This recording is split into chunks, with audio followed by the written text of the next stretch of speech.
ஆண்டவராக இயேசு கிறிஸ்துவின் நாமத்தினாலே மீண்டும் இந்த 2ஆம் நாளில் சந்திப்பதில் மிகுந்த சந்தோஷம். இந்த நாளிலே கூட நாம் கர்த்தருடைய வார்த்தைக்கு நேராக கடந்து போகிறோம். இன்றைக்கி நம்ம வேத வசனம் ஆதாரமாக என்ன பார்க்க போகிறோம்னா 2 பேதுருவின் புஸ்தகம் 3ஆம் அதிகாரம் 10வது வசனத்தை குறித்து நாம் பார்க்க போகிறோம். 2 பேதுருவின் புஸ்தகம் 3ஆம் அதிகாரம் 10வது வசனம். நாம் கண்களை மூடி தேவ சமூகத்தில் ஆண்டவரை நோக்கி பார்க்க போகிறோம். சர்வ வல்லமையுள்ள எங்கள் தகப்பனே, இந்த அருமையான நேரத்திற்காக உமக்கு ஸ்தோத்திரம். உடைய மகிமையுள்ள கரத்தில் தாழ்த்துகிறோம். இந்த 2 நாட்களுக்காக உமக்கு நன்றி. தேவனாகிய கர்த்தர் தந்த சந்தர்ப்பத்திற்காக உமக்கு ஸ்தோத்திரம்.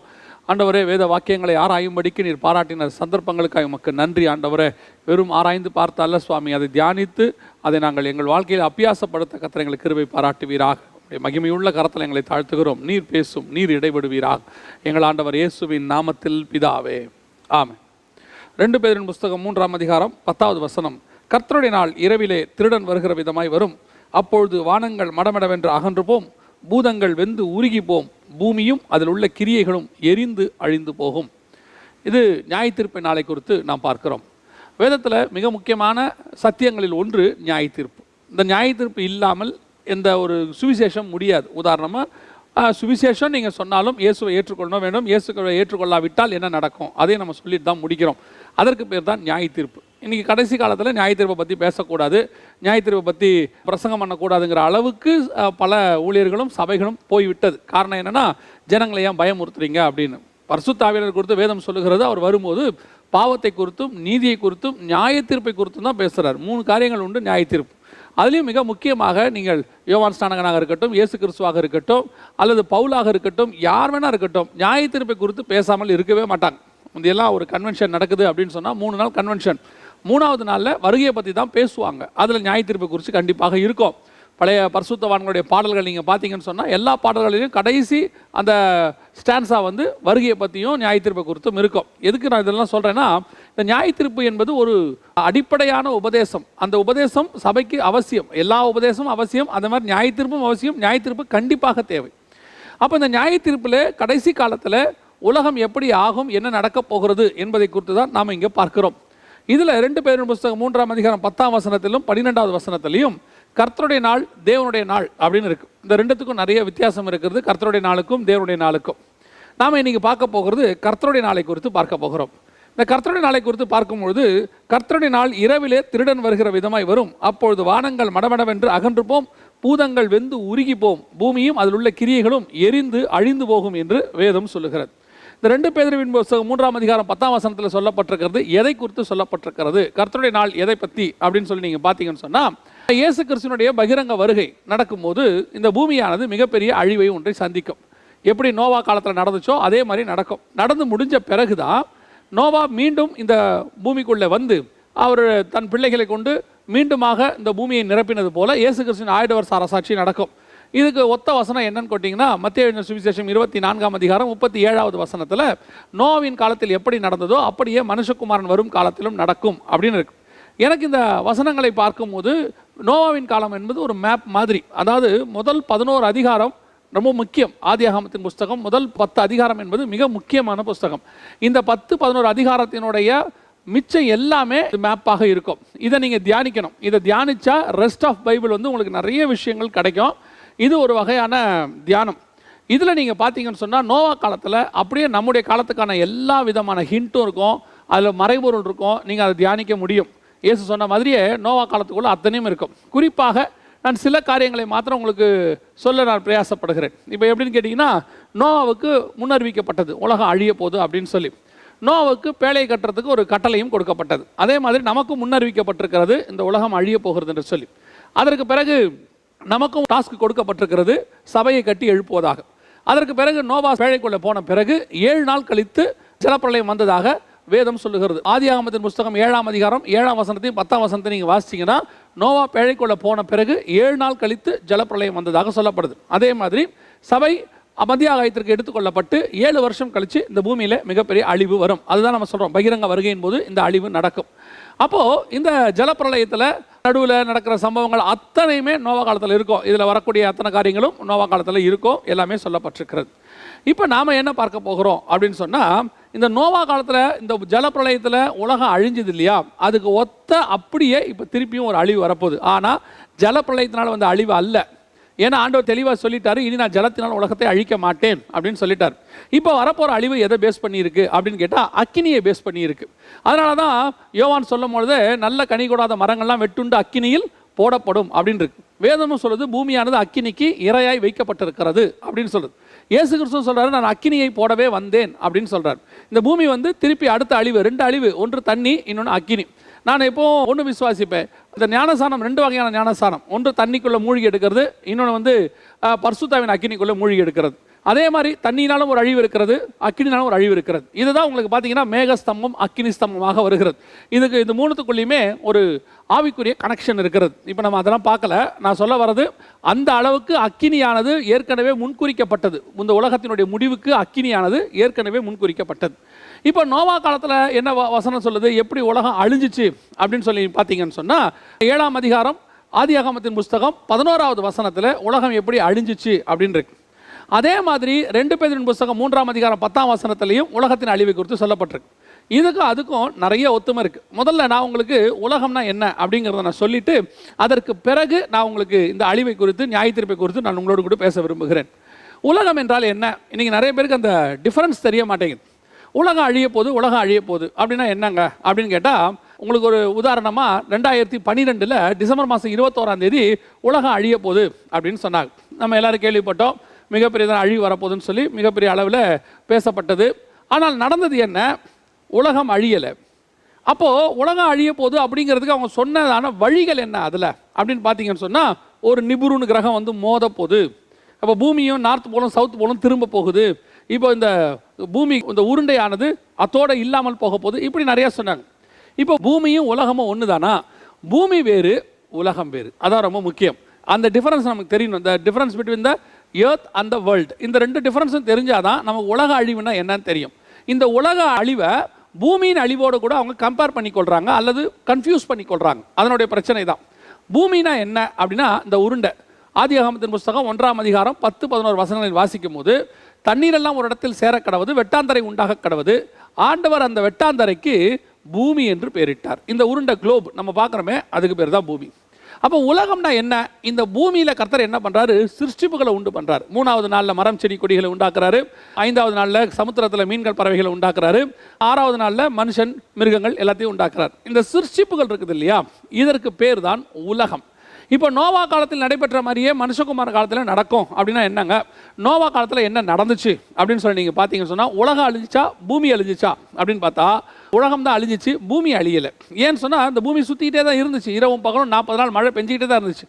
உலகம் தான் அழிஞ்சிச்சு. உலகம்னா அதில் உள்ள சிருஷ்டிப்புகள் அதுதான் அழிஞ்சிச்சு. வேர்ல்டு கப்பு அப்படின்னா என்ன அர்த்தம்? பூமியில் இருக்கிற எல்லாருமா அப்படி இல்லை, சில அதில் உள்ளவங்க மக்கள் சிருஷ்டிப்புகள் விளையாடுறாங்க, அதனால் அதுக்கு பேர் வேர்ல்டு கப், அதனோட அர்த்தம். அப்போ அந்த மாதிரி இந்த வேர்ல்டு என்பது எதை குறிக்கிறது அப்படின்னு கேட்டால், உலகம் என்பது எதை குறிக்கிறதுனா உள்ளுக்குள்ளே இருக்க சிருஷ்டிப்புகள். அப்போ நோவா காலத்தில் ஒரு அழிவு வந்தால் மாதிரியே இயேசு கிறிஸ்து வரும்போது நடக்க போகுது. அதான் சொல்றது, மனுஷகுமாரன் வரும்போது. அதை தான் சொன்னேன், 7 வருஷத்தின் முடிவில் நடக்கும். நோவா பேழைக்குள்ளே போய் 7 நாளில் அது நடந்துச்சு. இப்போ அந்த உலகத்தின் அழிவை குறித்து பார்க்கும்போது நோவா காலத்தில் எப்படி அழிவு வந்தது அப்படின்னு சொல்லி நீங்கள் பார்த்தீங்கன்னு சொன்னால், அந்த 11வது வசனம் தெளிவாக சொல்லுது, 600ஆம் வயதாகும் வருஷம் 2ஆம் மாதம் 17ஆம் தேதி ஆகிய அந்நாளிலே மகா ஆழத்தின் ஊற்று கண்கள் எல்லாம் பிளந்தன, வானத்தின் மதகுகளும் திற உண்டன அப்படின்னு சொல்லப்பட்டிருக்கிறது 11வது வசனத்தில். இப்போ நல்லா கவனிச்சுக்கொள்ளுங்க, நோவா காலத்தில் நமக்கு அழிவு எப்படி வந்துச்சு அப்படின்னு கேட்டால், நம்ம எல்லாரும் சொல்கிறோம் ஜலப்பிரளயம் வந்துச்சு, ஜலப்பிரளயத்தில் அழிஞ்சிச்சு. வெறும் ஜலப்பிரளயம் மட்டும் வரல. ஜலப்பிரளயம்னா என்ன? பூமியிலேருந்து மட்டும் தண்ணி வரல, நோவா காலத்துலேருந்து வானத்திலேருந்து தண்ணி வந்திருக்குது, பூமியிலையும் தண்ணி வந்திருக்கு. இந்த இடத்துல நல்லா கவனிச்சு பாருங்கள். நோவாவுக்கு 600ஆம் வயதாகும் வருஷம் 2ஆம் மாதம் 17ஆம் தேதியாகிய அந்நாளிலே மகா ஆழத்தின் ஊற்று கண்கள் எல்லாம் பிளந்தன, வானத்தின் மதகுகளும் திற உண்டன. அதாவது கீழே இருந்தும் தண்ணி வந்துச்சு, மேலே இருந்தும் தண்ணி வந்துச்சு. இந்த 2 வகையிலையும் தண்ணி வந்து தான் உலகத்தை அழிச்சிச்சு. இரவும் பகலும் 40 நாள் எப்படி இருக்குது? கீழையும் தண்ணி, மேலையும் தண்ணி. இந்த ஒவ்வொரு வசனமும் ரொம்ப இம்பார்ட்டன்ட்.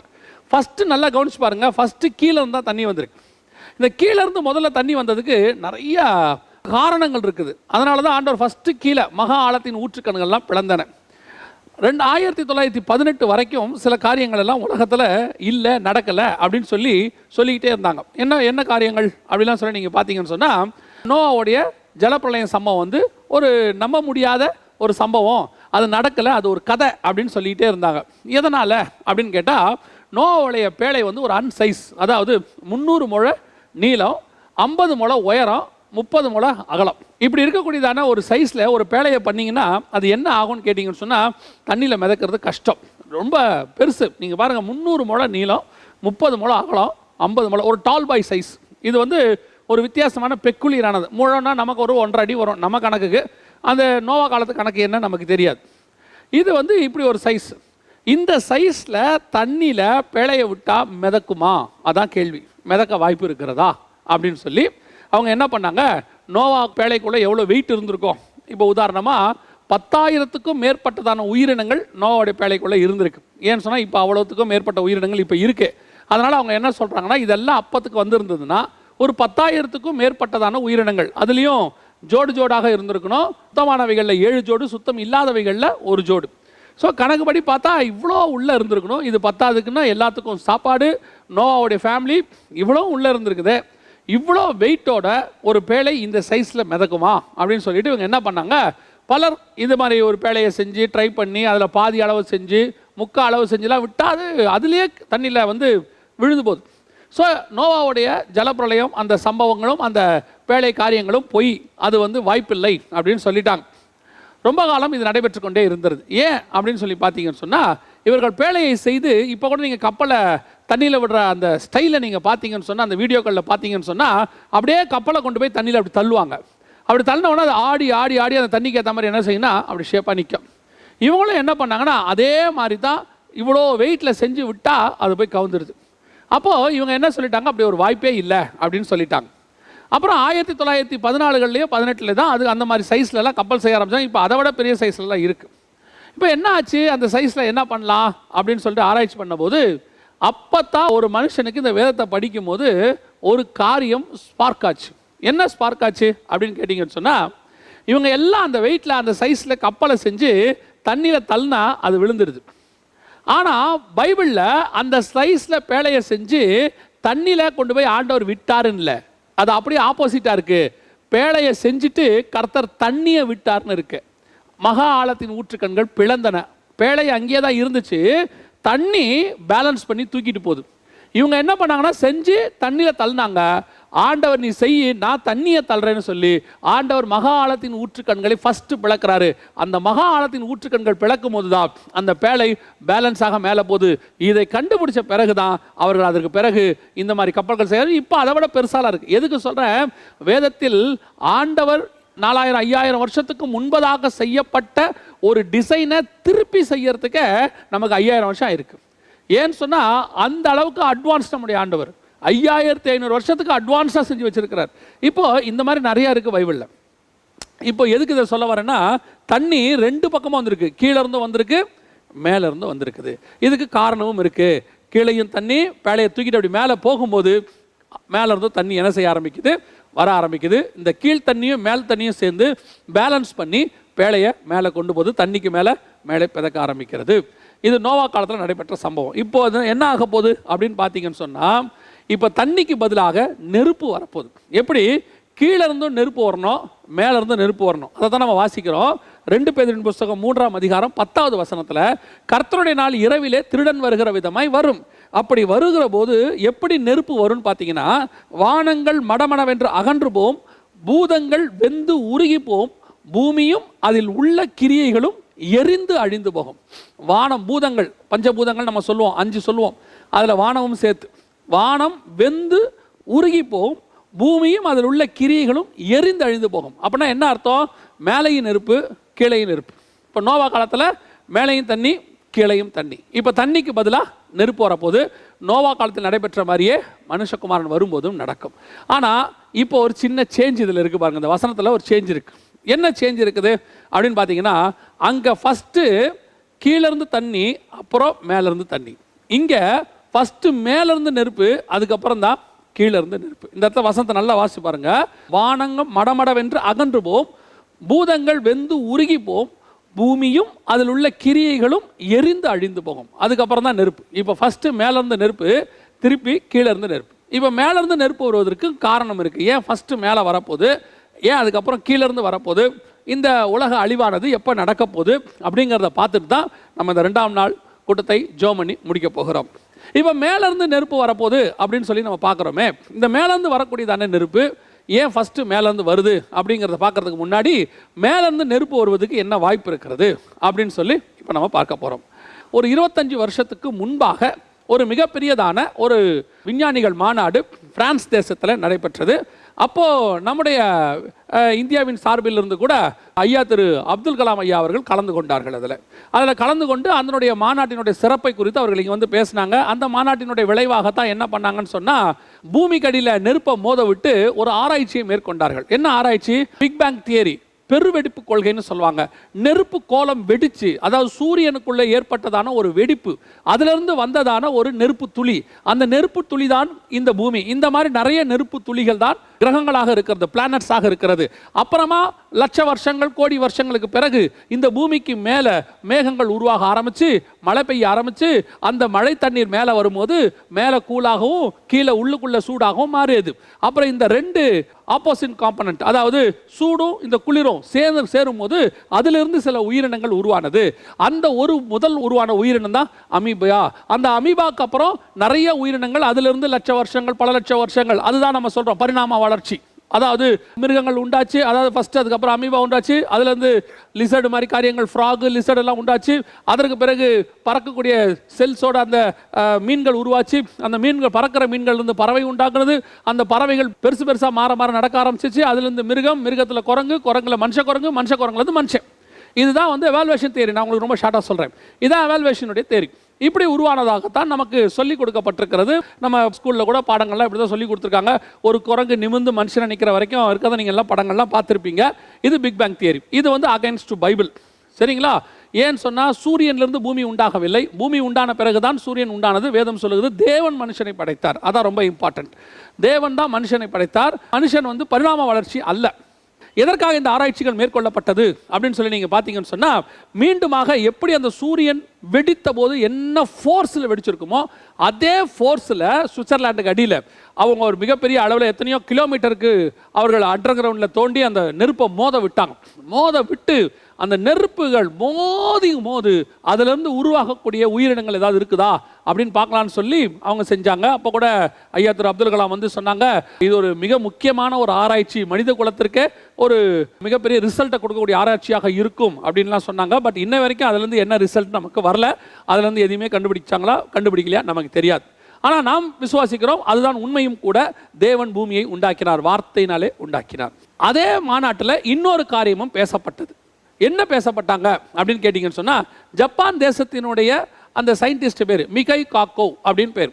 அவர் வந்து ஒரு கருத்தை முன்வைத்தார். என்ன கருத்தை முன்வைத்தார் அப்படின்னு சொன்னால், இனி உலகத்தினுடைய முடிவு எப்படி இருக்கும், எதை பேஸ் பண்ணி இருக்கும், அதாவது வார்னால உலகம் அழியுமா, தண்ணினால் அழியுமா, இல்லை எதனால் அழியும் அப்படிங்கிறதான ஒரு மிகப்பெரியதான ஒரு ஆராய்ச்சியும் அந்த காலத்தில் செய்யப்பட்டது. அதனுடைய முடிவில் இந்த மிக்கை காக்கோ கொடுத்ததான அந்த தீசிஸ் வந்து ரொம்ப முக்கியமாக கருதப்பட்டு மிக அதை எல்லா நாடுகளும் அக்செப்டும் பண்ணி கொண்டார்கள். என்னன்னு கேட்டால், இந்த உலகத்தினுடைய முடிவுக்கு மிக முக்கியமாக காரணமாக இருக்க போகிறது என்ன அப்படின்னு கேட்டால், சோலார் சுனாமி அப்படிங்கிறதான ஒரு மிக முக்கியமான விஷயத்தை அவர் சொன்னார். சோலார் சுனாமினா என்ன அப்படின்னு கேட்டால், இதுக்கு இன்னொரு பேரும் இருக்குது, ஸ்பேஸ் ஸ்டார்ம், விண்வெளி புயல் அப்படின்னு சொல்லுவாங்க, சூரிய சூறாவளி அப்படின்னு சொல்லுவாங்க. இந்த சூரிய சூறாவளி, விண்வெளி புயல் எப்படி ஏற்படுகிறது அப்படின்னு கேட்டிங்கன்னா, சன் ஸ்பாட் அப்படின்னு ஒரு இருக்குது. அதாவது சூரியனில் சில வெற்றிடங்கள், பிளாக் ஸ்பாட் அப்படிம்பாங்க, இது உருவாகுது. எல்லாத்துக்குள்ளேயும் ஒரு வெற்றிடம் இருக்கிற மாதிரி சூரியனுக்குள்ளேயும் ஒரு வெற்றிடம் இருக்குது. அந்த இடம் வந்து குளிர்ச்சியாகவும் இருக்குமா, அது அவங்க விஞ்ஞானிகள் சொல்லக்கூடியது தான். அதிலிருந்து என்ன ஆகுதுன்னு போது சூரியனில் ஓட்டை ஏற்பட ஆரம்பிச்சிருக்குது. இந்த ஓசோனில் ஒரு ஓட்டை விழுந்தது அப்படின்னு சொல்கிற மாதிரி சூரியனுடைய மேல் பரப்பில் இந்த மாதிரி பிளாக் ஸ்டாப் அப்படின்னு ஆயிருக்குது. அல்லது இந்த சன்ஸ்பாட் அப்படின்னு சொல்லக்கூடியதுலேருந்து என்ன உருவாகும் கேட்டிங்கன்னா, அந்த வேக்கம், அந்த பகுதியிலிருந்து சூரியன் வெடித்து வெளியே வரும். இப்போ இந்த வீடியோவை நீங்கள் பார்க்குறீங்க பாருங்கள், இது வந்து ஒரு அனிமேஷன் வீடியோ. இது வெடித்து அப்படி வெளியே வருது. இந்த வெடிச்சு அப்படி வெளியே வரும்போது நீங்கள் பார்த்தீங்கன்னு சொன்னால், அதுக்கு மேல் பரப்பு அப்படியே பரவுது பார்த்தீங்களா, இதுக்கு பேர் தான் சோலார் சுனாமி அப்படின்னு சொல்லுவாங்க. இது வந்து ஒரு அனிமேஷன் உங்களுக்கு புரியறதுக்காக இப்படி நம்ம செஞ்சு வச்சிருக்கிறோம். இப்போ ஒரிஜினலாகவே சோலார் சுனாமி ஏற்பட்ட போது சூரியனில் ஏற்பட்டதை கேமராவில் எடுத்துருக்காங்க. இங்கே பாருங்கள், இது ஒரிஜினலாக சூரியனுக்குள்ளே இருக்கக்கூடியது. இப்போ இந்த நீங்கள் வீடியோவை நீங்கள் பார்த்துக்கிட்டே வந்தீங்கன்னு சொன்னால், இந்த சூரியனுக்குள்ளாக இருந்து சில வெடிப்புகள் ஏற்படுகிறது உங்களால் பார்க்க முடியும். அப்படியே வெடித்து அந்த ஓட்டை சூரியனுக்கு மேலே அங்கே தெரியுது பாருங்கள், அந்த எல்லோ கலரில் தெரியறது எல்லாமே அந்த ஓட்டைகள். இப்போ அது வெடித்து அதுக்குள்ளே இருந்து என்ன செய்யும்னு கேட்டிங்கன்னா, சூரிய கதிர் அது வருது பாருங்கள், அப்படி வரும். சூரிய கதிர்வீச்சு வெளியே வரும். இந்த சூரிய கதிர்வீச்சு வெளியே வருது பார்த்தீங்களா, இதற்கு பேர் தான் சோலார் சுனாமி. இதனுடைய வேகத்தை என்ன செய்வாங்கன்னு சொன்னால் 3 நிலைகளில் அளப்பாங்க. அதாவது மினிமம் லெவல், பிரைமரி லெவல்னு ஒன்று இருக்குது, மீடியம் லெவல்னு ஒன்று இருக்குது, அப்புறம் எக்ஸ்ட்ரீம் லெவல் அப்படின்னு ஒன்று இருக்குது. இதெல்லாம் வெடித்து வரக்கூடியது எக்ஸ்ட்ரீம் லெவல் அப்படின்னு ஒன்று இருக்குது.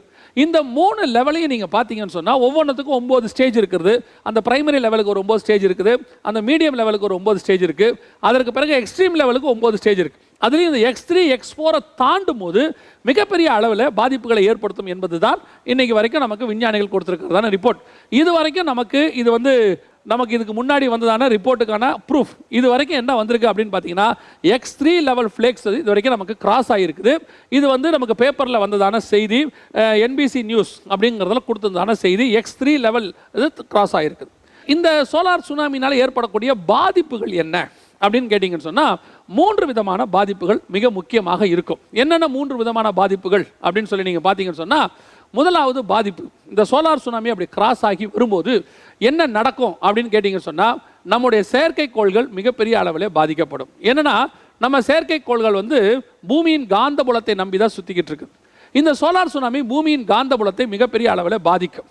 அதுலேருந்து வரக்கூடிய எலக்ட்ரோ மேக்னட்டிக் ரேஸ் அதன் மூலமாக என்ன ஆகும்னு கேட்டிங்கன்னா, செயற்கைக்கோள்கள் தூளாகிரும். ஏன்னா இந்த எலக்ட்ரோ மேக்னட்டிக் ரேஸினுடைய ஸ்பீடும் அதனுடைய உஷ்ணமும் கேட்டிங்கன்னா 10,000 டிகிரி ஃபாரன்ஹைட்டாக இருக்கும் என்று கணக்கிடப்பட்டிருக்கிறது. இந்த பேப்பர் நியூஸில் நீங்கள் பார்த்தீங்கன்னு சொன்னால், இந்த சூரிய சூறாவளி ஏற்படும் போது சூரியனுடைய வெப்ப அளவு 10,000 டிகிரி ஃபாரன்ஹைட்டாக கடந்து விடும் அப்படின்னு இருக்குது. அப்போ இது வரும்போது என்ன ஆகும், செயற்கைக்கோள்கள் மிகப்பெரிய அளவில் பாதிக்கப்படும். செயற்கைக்கோள்கள் மிகப்பெரிய அளவில் பாதிக்கப்படும் போது என்ன நடக்கும் அப்படின்னு கேட்டால், ஆப்வியஸ்லி நம்ம எல்லாருக்கும் தெரிஞ்சிருக்கிறபடி நாம் இன்றைக்கி செயற்கைக்கோளை நம்பி தான் வாழ்க்கையை ஓட்டிக்கிட்டு இருக்கிறோம். நம்முடைய வாழ்க்கையை சேட்டிலைட் பேஸ்டு லைஃப் அப்படின்னு சொல்லி பார்க்குறோம். இந்த சேட்டிலைட் பேஸ்ட் லைஃப்னா என்ன?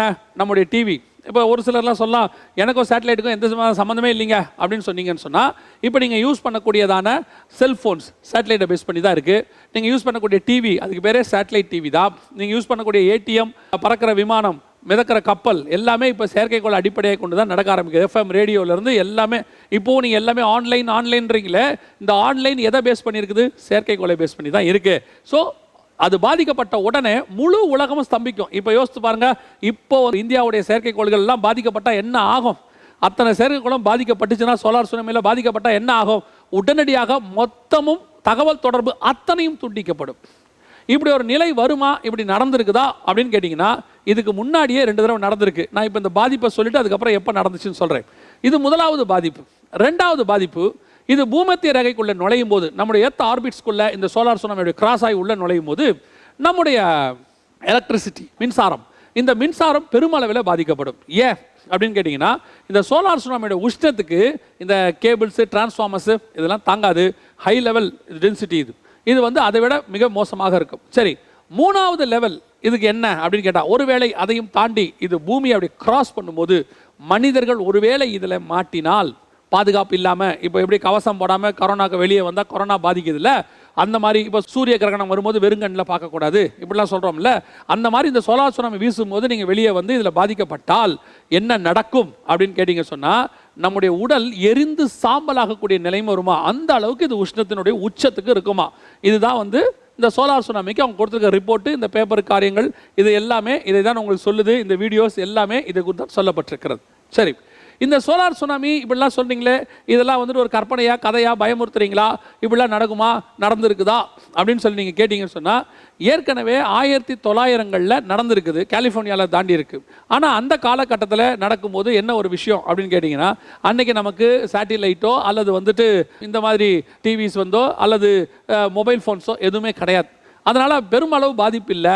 ஆனால் அப்போ இருந்த கம்பி உள்ள தந்தி முறையெல்லாம் மிகப்பெரிய அளவில் பாதிக்கப்பட்டிருக்கிறது. அப்போவும் இது பதிவு செய்யப்பட்டிருக்கு.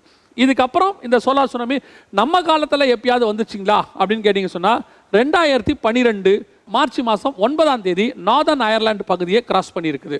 இந்த நார்தர்ன் அயர்லாந்து பகுதியை கிராஸ் பண்ணுற போது அன்றைக்கி வானம் ஃபுல்லாக பச்சை நிறமாக மாறிவிட்டது. அன்றைக்கி ஃபுல்லாகவே அந்த பக்கத்தினுடைய விமானங்கள் பறக்கிறதெல்லாம் நிறுத்திட்டாங்க. இப்போ கூட உங்களுக்கு சில நியூஸ் வரும், பார்த்துருப்பீங்க வாட்ஸ்அப்பில், ராத்திரியில் காஸ்மிக் ரேஸ் கிராஸ் ஆகிறதுனால உங்களுடைய ஃபோனை சுவிட்ச் ஆஃப் பண்ணி வைங்க. இது எல்லாமே ஒரு ஃபேக் நியூஸாக நீங்கள் நினைக்கிறீங்க. ஆனால் ஒரு காலத்தில் நடந்த நியூஸ் அது சும்மா இப்போ சுற்றிக்கிட்டே இருக்குது, அவ்வளோதான். வாட்ஸ்அப்பில் என்னென்னா ஒரு நியூஸ் கொடுத்துட்டோம்னா அது சுற்றிக்கிட்டே இருக்கும், அதான் அதோடைய பிரச்சனையே. அதன்படி இந்த நியூஸ் ஒரு காலத்தில் நடந்தது தான். காஸ்மிக் ரேஸ் கிராஸ் ஆச்சு, காஸ்மிக் ரேஸ் அதிகமாக இருக்குது. இது பார்த்தீங்கன்னு சொன்னால் 2017 இந்த லெவலில் இவங்க என்ன சொல்கிறாங்கன்னா, காஸ்மிக் கதிர்வீச்சு அதிகரித்ததால் டிரான்ஸ்ஃபார்மர்கள் வெடித்து சிதையும் அபாயம், பூமியின் காந்தபுலத்தில் வெடிப்பு ஏற்பட்டிருக்கிறது. இப்போ இந்த வெடிப்பு ஏற்படும் போது சோலார் சுனாமி உள்ளே வரும்போது யோசித்து பாருங்க, இது 2வது லெவல் பாதிப்பை உண்டாக்கும். இப்போ நான் உங்களுக்கு சொல்கிறது எல்லாமே விஞ்ஞானிகள் கொடுத்ததும் பேப்பரில் வந்ததானமான செய்தி, அதைத்தான் உங்களுக்கு சொல்லிட்டு இருக்கிறோம். இன்னும் நான் இதை பைபிள் சொன்னதுக்குள்ளே போகவே இல்லை. வேதம் சொன்னது எப்படிங்கிறத இவங்கெல்லாம் இன்றைக்கி சொல்லிட்டு இருக்கிறாங்க. இன்றைக்கி இவங்க பார்த்து ரிசர்ச் பண்ணி ஆதாரபூர்வமாக கொடுக்குறாங்க. ஆனால் இப்போ இந்த சோலார் சுனாமி ஏற்படும் போது மனிதனுடைய நிலை என்னாகும்? எரிந்து சாம்பலாகக்கூடிய நிலையும் ஏற்படும். இது 3வது ஸ்டேஜ். அதற்கு பிறகு இப்படியெல்லாம் இதுக்கு முன்னாடி நடந்திருக்குதான்னு ப்ரூஃப் கேட்டிங்கன்னா, ஏற்கனவே நமக்கு தெரிஞ்சு 2 முறை நடந்திருக்குது. சரி, இப்போ எதுக்கு இந்த நியூஸை எங்களுக்கு சொல்கிறீங்க அப்படின்னு கேட்டிங்கன்னு சொன்னால், இப்போ இந்த செய்தி கொடுக்குற இந்த நாளில், அதாவது இந்த வாரத்தில் ஆகஸ்ட் மாதம் 2வது வாரத்தில் மார்டின் வைஸ் அப்படின்னு சொல்லக்கூடியதான ஃப்ளாரிடாவில் இருக்கக்கூடியதான விண்வெளி ஆராய்ச்சியாளர், இவர் கொடுத்துருக்கிற ரிப்போர்ட்டை தான் இப்போ நீங்கள் இங்கே பார்க்குறீங்க. இங்கிலீஷ் அப்படிங்கிறதான ஒரு பத்திரிகையில் வந்ததான ஒரு செய்தி. அவர் என்ன சொல்லியிருக்கிறாருன்னு கேட்டிங்கன்னா, இந்த 2020 இந்த கொரோனா வைரஸு, இந்த ஃப்ளட்ஸ் இப்போ நம்ம நிறைய நடந்துட்டு இருக்கு பார்த்தீங்களா. இந்த 2020 ஆரம்பித்ததுலேருந்து மிகப்பெரியதான பிரச்சனைகள் போயிட்டே இருக்குது. அதான் நான் சொல்லுவேன், இந்த 2020 இவ்வளோ மோசமாக இருக்கும்னு தீர்க்க தரிசனம் சொன்ன ஆட்கள் யார் இருக்கிறாங்கன்னே தெரில. அவ்வளவு மோசமான வருஷம். ஆரம்பிக்கும் போதே ஈரான் இஸ்ரேல் பிரச்சனையோடு கூட ஆரம்பிச்சிச்சு. அதற்கு பிறகு என்ன நடந்துச்சு? இந்த கொரோனா வைரஸ் உள்ளே வந்துச்சு. கொரோனா வைரஸ் இன்னும் முடியவே இல்லை. அதுக்குள்ளேயே மிகப்பெரிய வெள்ளம், எல்லா பகுதியிலையும் வெள்ளம், நம்ம பார்க்குறபடி வெள்ளங்கள் அடிச்சு சைனா டேம்கம் எல்லாம் ஒரு வழி ஆகிற நிலைமைக்கு வரைக்கும் வந்துட்டு போயிடுச்சு. சீரியஸ் கண்டிஷன் வரைக்கும் வந்துச்சு. இது இல்லாமல் ஒரு பக்கம் மிகப்பெரிய பூமி அதிர்ச்சிகள். ஒரு பக்கம் லெபனானில் நடந்தது, பெய்ரூட். இன்னொரு பக்கம் அமீரகத்தில் நடந்த தீ விபத்துகள். இன்னும் நம்ம 8வது மாதத்துல தான் இருக்கிறோம். இன்னும் 4 மாதம் இருக்குது. இதுவே இன்னும் அடிச்சுக்கிட்டு இருக்கு. இதெல்லாம் அவர் போட்டிருக்கிறாரு. நீங்கள் இதோட முடிஞ்சிடும், இதுக்கப்புறம் சுபிக்ஷம் வந்துடும் அப்படின்னு நினைக்காதீங்க அப்படின்னு அவர் கொடுத்துருக்கிறார். இதில் சொல்லிட்டு சொல்கிறாரு, A2270 அப்படின்னு சொல்லக்கூடிய மிகப்பெரிய அளவில் இருக்கக்கூடியதான ஒரு விண்வெளி சோலார் சுனாமி பூமியை தாக்குறதுக்கு வாய்ப்பு இருப்பதாக சொல்லியிருக்கிறார். இதில் அவர் என்ன கொடுத்துருக்கிறார் பாருங்கள், அந்த ரிப்போர்ட்டை கவனித்து பாருங்கள். இந்த AR2770 அப்படின்னு சொல்லக்கூடியதான அவர் அந்த சன்ஸ்பாட்டை கண்டுபிடிச்சிருக்கிறார். சூரியனோட மேல் பரப்பில் இப்போ என்ன நடந்திருக்குதாமா, ஒரு மிகப்பெரிய ஓட்டை ஏற்பட்டிருக்குது. இது முன்பெல்லாத விட இப்போ கொஞ்சம் பெருசாகிட்டே போகுது. இந்த ஓட்டை அதிகமாக மிகப்பெரிய அளவில் சோலார் சுனாமி ஏற்படுத்துவதற்கு நிறைய வாய்ப்பு இருக்கிறது. இந்த வருஷமோ அடுத்த வருஷத்துக்குள்ளே இது கிராஸ் ஆகிறதுக்கு மிகப்பெரிய வாய்ப்பு இருக்கிறது அப்படின்லாம் சொல்லி இப்போ நான் அவர் சொன்னதெல்லாம் சொன்னோம்னா, இப்போ என்ன கடைசி காலத்தில் ஒரு பிரச்சனை இப்போ என்ன போயிட்டு இருக்குது அப்படின்னு கேட்டிங்கன்னு சொன்னால், இந்த மாதிரி நியாய தீர்ப்பை குறித்தும் நடக்கிற விஷயங்களை குறித்தும் ஜனங்களுக்கு சொல்லக்கூடாதுங்கிற அளவுக்கு சொல்கிறார். ஜனங்க வந்துட்டாங்க. ஏன் இதெல்லாம் ஜனங்களுக்கு சொல்கிறீங்க, ஏன் ஜனங்களுக்கு பயமுறுத்துறீங்க அப்படின்னு. இப்போ நல்லா கவனிச்சுக்கொள்ளுங்க, இதெல்லாம் பயமுறுத்துறதில்ல, எச்சரிப்பு கொடுக்கறது. இப்போ இந்த கொள்ளை நோய்களை குறித்து ஏற்கனவே நாங்கள் எல்லா சபைகள்லையும் சொல்லிக்கிட்டே இருந்தோம், வலைத்தளத்துலையும் சொன்னோம். ஜெகன் பயமுறுத்துறாரு, இப்படி ஒரு ஊழியம் தேவையா, இப்படிலாம் நிறைய பேர் கேட்டாங்க. இப்போ அந்த கொள்ளை நோய் வந்துருச்சு. இதுக்கு நாம் எச்சரிக்கையாக இருந்திருக்கணுங்கிறது ஆண்டவர் நமக்கு சொல்லி கொடுக்கறது. இதே மாதிரி தான் நான் சொல்கிறேன், ஒவ்வொரு விஷயத்தையும் கர்த்தர் நமக்கு முன்பதாகவே சொல்கிறாரு.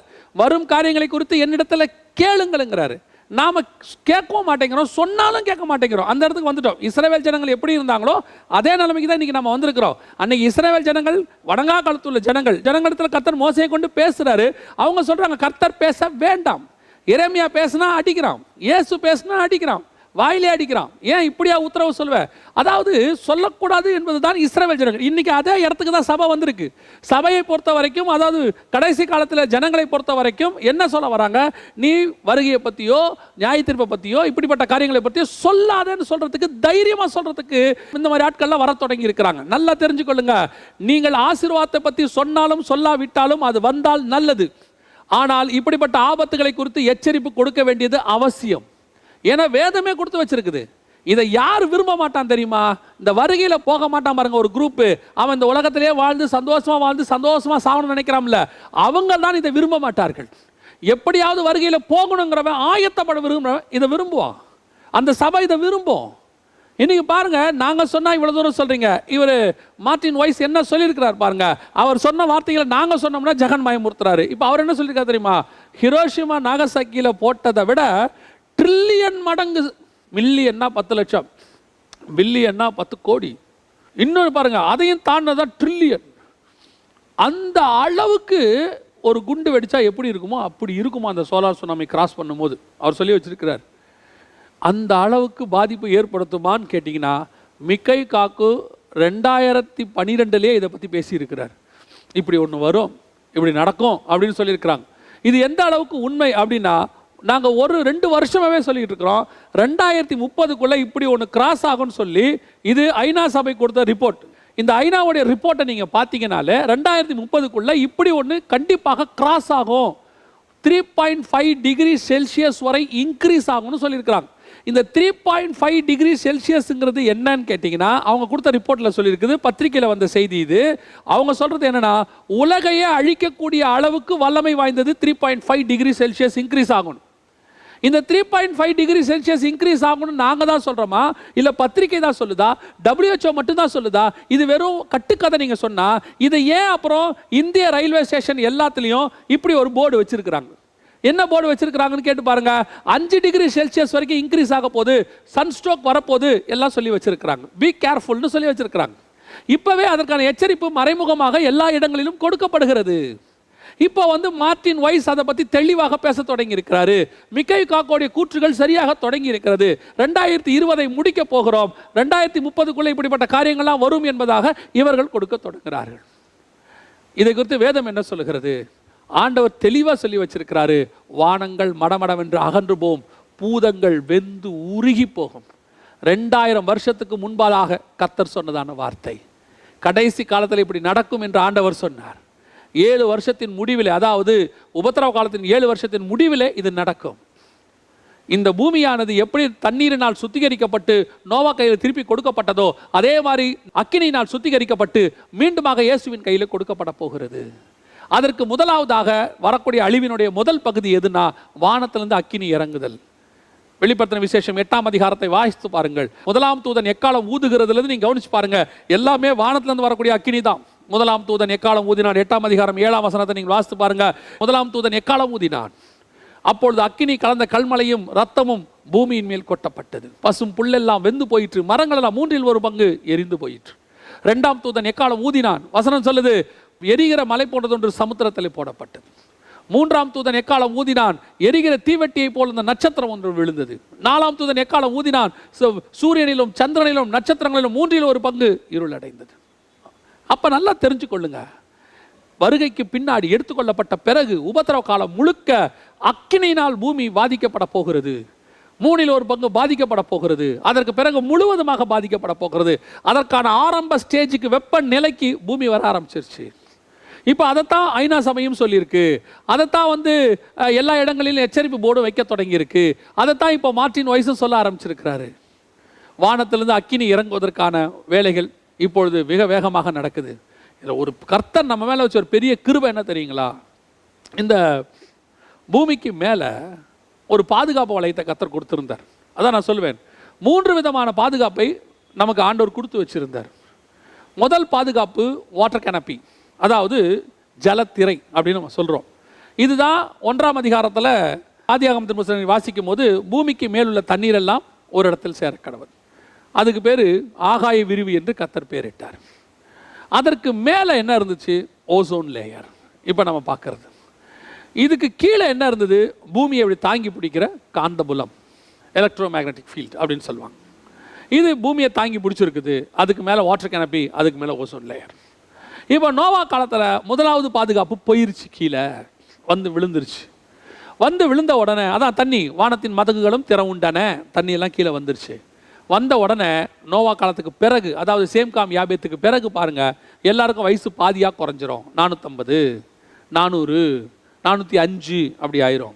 ஏன்னா அதுக்கு முன்னாடி எல்லாம் 800, 900, 950 அப்படி இருந்தாங்க. சேம்காம் யாபேத்தோடு அந்த இது முடிஞ்சிடும். அதுக்கு அடுத்து ஏபேருக்கு 2 குமாரர் பிறந்தார்கள். ஒருவனுக்கு பேலேகு என்று பெயர். அவனுடைய காலத்தில் பூமி பகுக்கப்பட்டது. அதோட பார்த்தீங்கன்னு சொன்னால் எல்லாருக்கும் ஏஜ் பாதியாக குறைஞ்சிரும், 220. அதுக்கு ஒரு காரணம் இருக்குது. இப்போ நம்முடைய காலத்தில் 2வது பாதுகாப்பு ஓசோன் லேயர், அதுவும் ஓட்ட விழுந்துருச்சு. ஓசோன் லேயர் மிகப்பெரிய அளவில், இது ஒரு மாதிரி படம் தான். இந்த மாதிரி ஒரு ஓசோன் லேயரில் ஓட்ட விழுந்து இப்போ பெருசாக இருக்கு. என்ன நான் எதுக்கு சந்தோஷப்பட்டேன் அப்படின்னு கேட்டிங்கன்னா, இந்த இடைப்பட்ட லாக்டவுன் பீரியடில் ஒரு ஆராய்ச்சி சொல்லுது, இந்த இண்டஸ்ட்ரியஸ் எல்லாம் கொஞ்ச நாள் நிறுத்தப்பட்டிருந்துச்சு, லாக்டவுன் பண்ணியிருந்தாங்க. விமானம் பறக்கிறது நிற்க வைக்கப்பட்டிருந்தது. அதனுடைய விளைவாக இந்த பூமியிலேருந்து போகக்கூடிய கார்பன் டை ஆக்சைடு, ஃப்ளோரின், இந்த மாதிரி காரியங்கள்லாம் குறைந்ததுனால ஓசோன் லேயரில் ஏற்பட்டு கொண்ட அந்த விரிசல் கொஞ்சம் குறைஞ்சிருக்கு, அந்த ஓட்டை கொஞ்சம் மீண்டும் கூடி வந்திருக்கிறது அப்படின்னு ஒரு ஆராய்ச்சி நான் படித்தேன். இந்த மாதிரி கர்த்தர் ஒரு கிருபையாக நமக்கு இந்த காலத்தை கொடுத்துருக்கிறார், சரி பண்ணி இருக்கிறார். இன்னும் கொஞ்ச நாள் நீட்டிக்க வேண்டி இருந்திருக்கு. ஆண்டவர் நினைத்ததை விட மனுஷன் ரொம்ப வேகமாக பூமியை கெடுத்துட்டான் போல, ரொம்ப வேகமாக பூமியை வானத்தை கெடுத்துட்டான். இப்போ இந்த இடைப்பட்ட லாக்டவுன் பீரியடில் இந்த ஓசோன் லேயர் மீண்டுமாக கூடி வந்திருக்கு. அதான் நம்ம பார்த்தோம். இப்போ 2வது லேயரும் போயிருச்சு. 3வது என்ன பார்த்தோம்? 2017 விஞ்ஞானிகள் ஊட்டியில் கொடுத்த ரிப்போர்ட் என்னது? பூமியின் காந்த புலத்தில் வெடிப்பு. இப்போ மூணாவது பாதுகாப்பும் போயிருச்சு.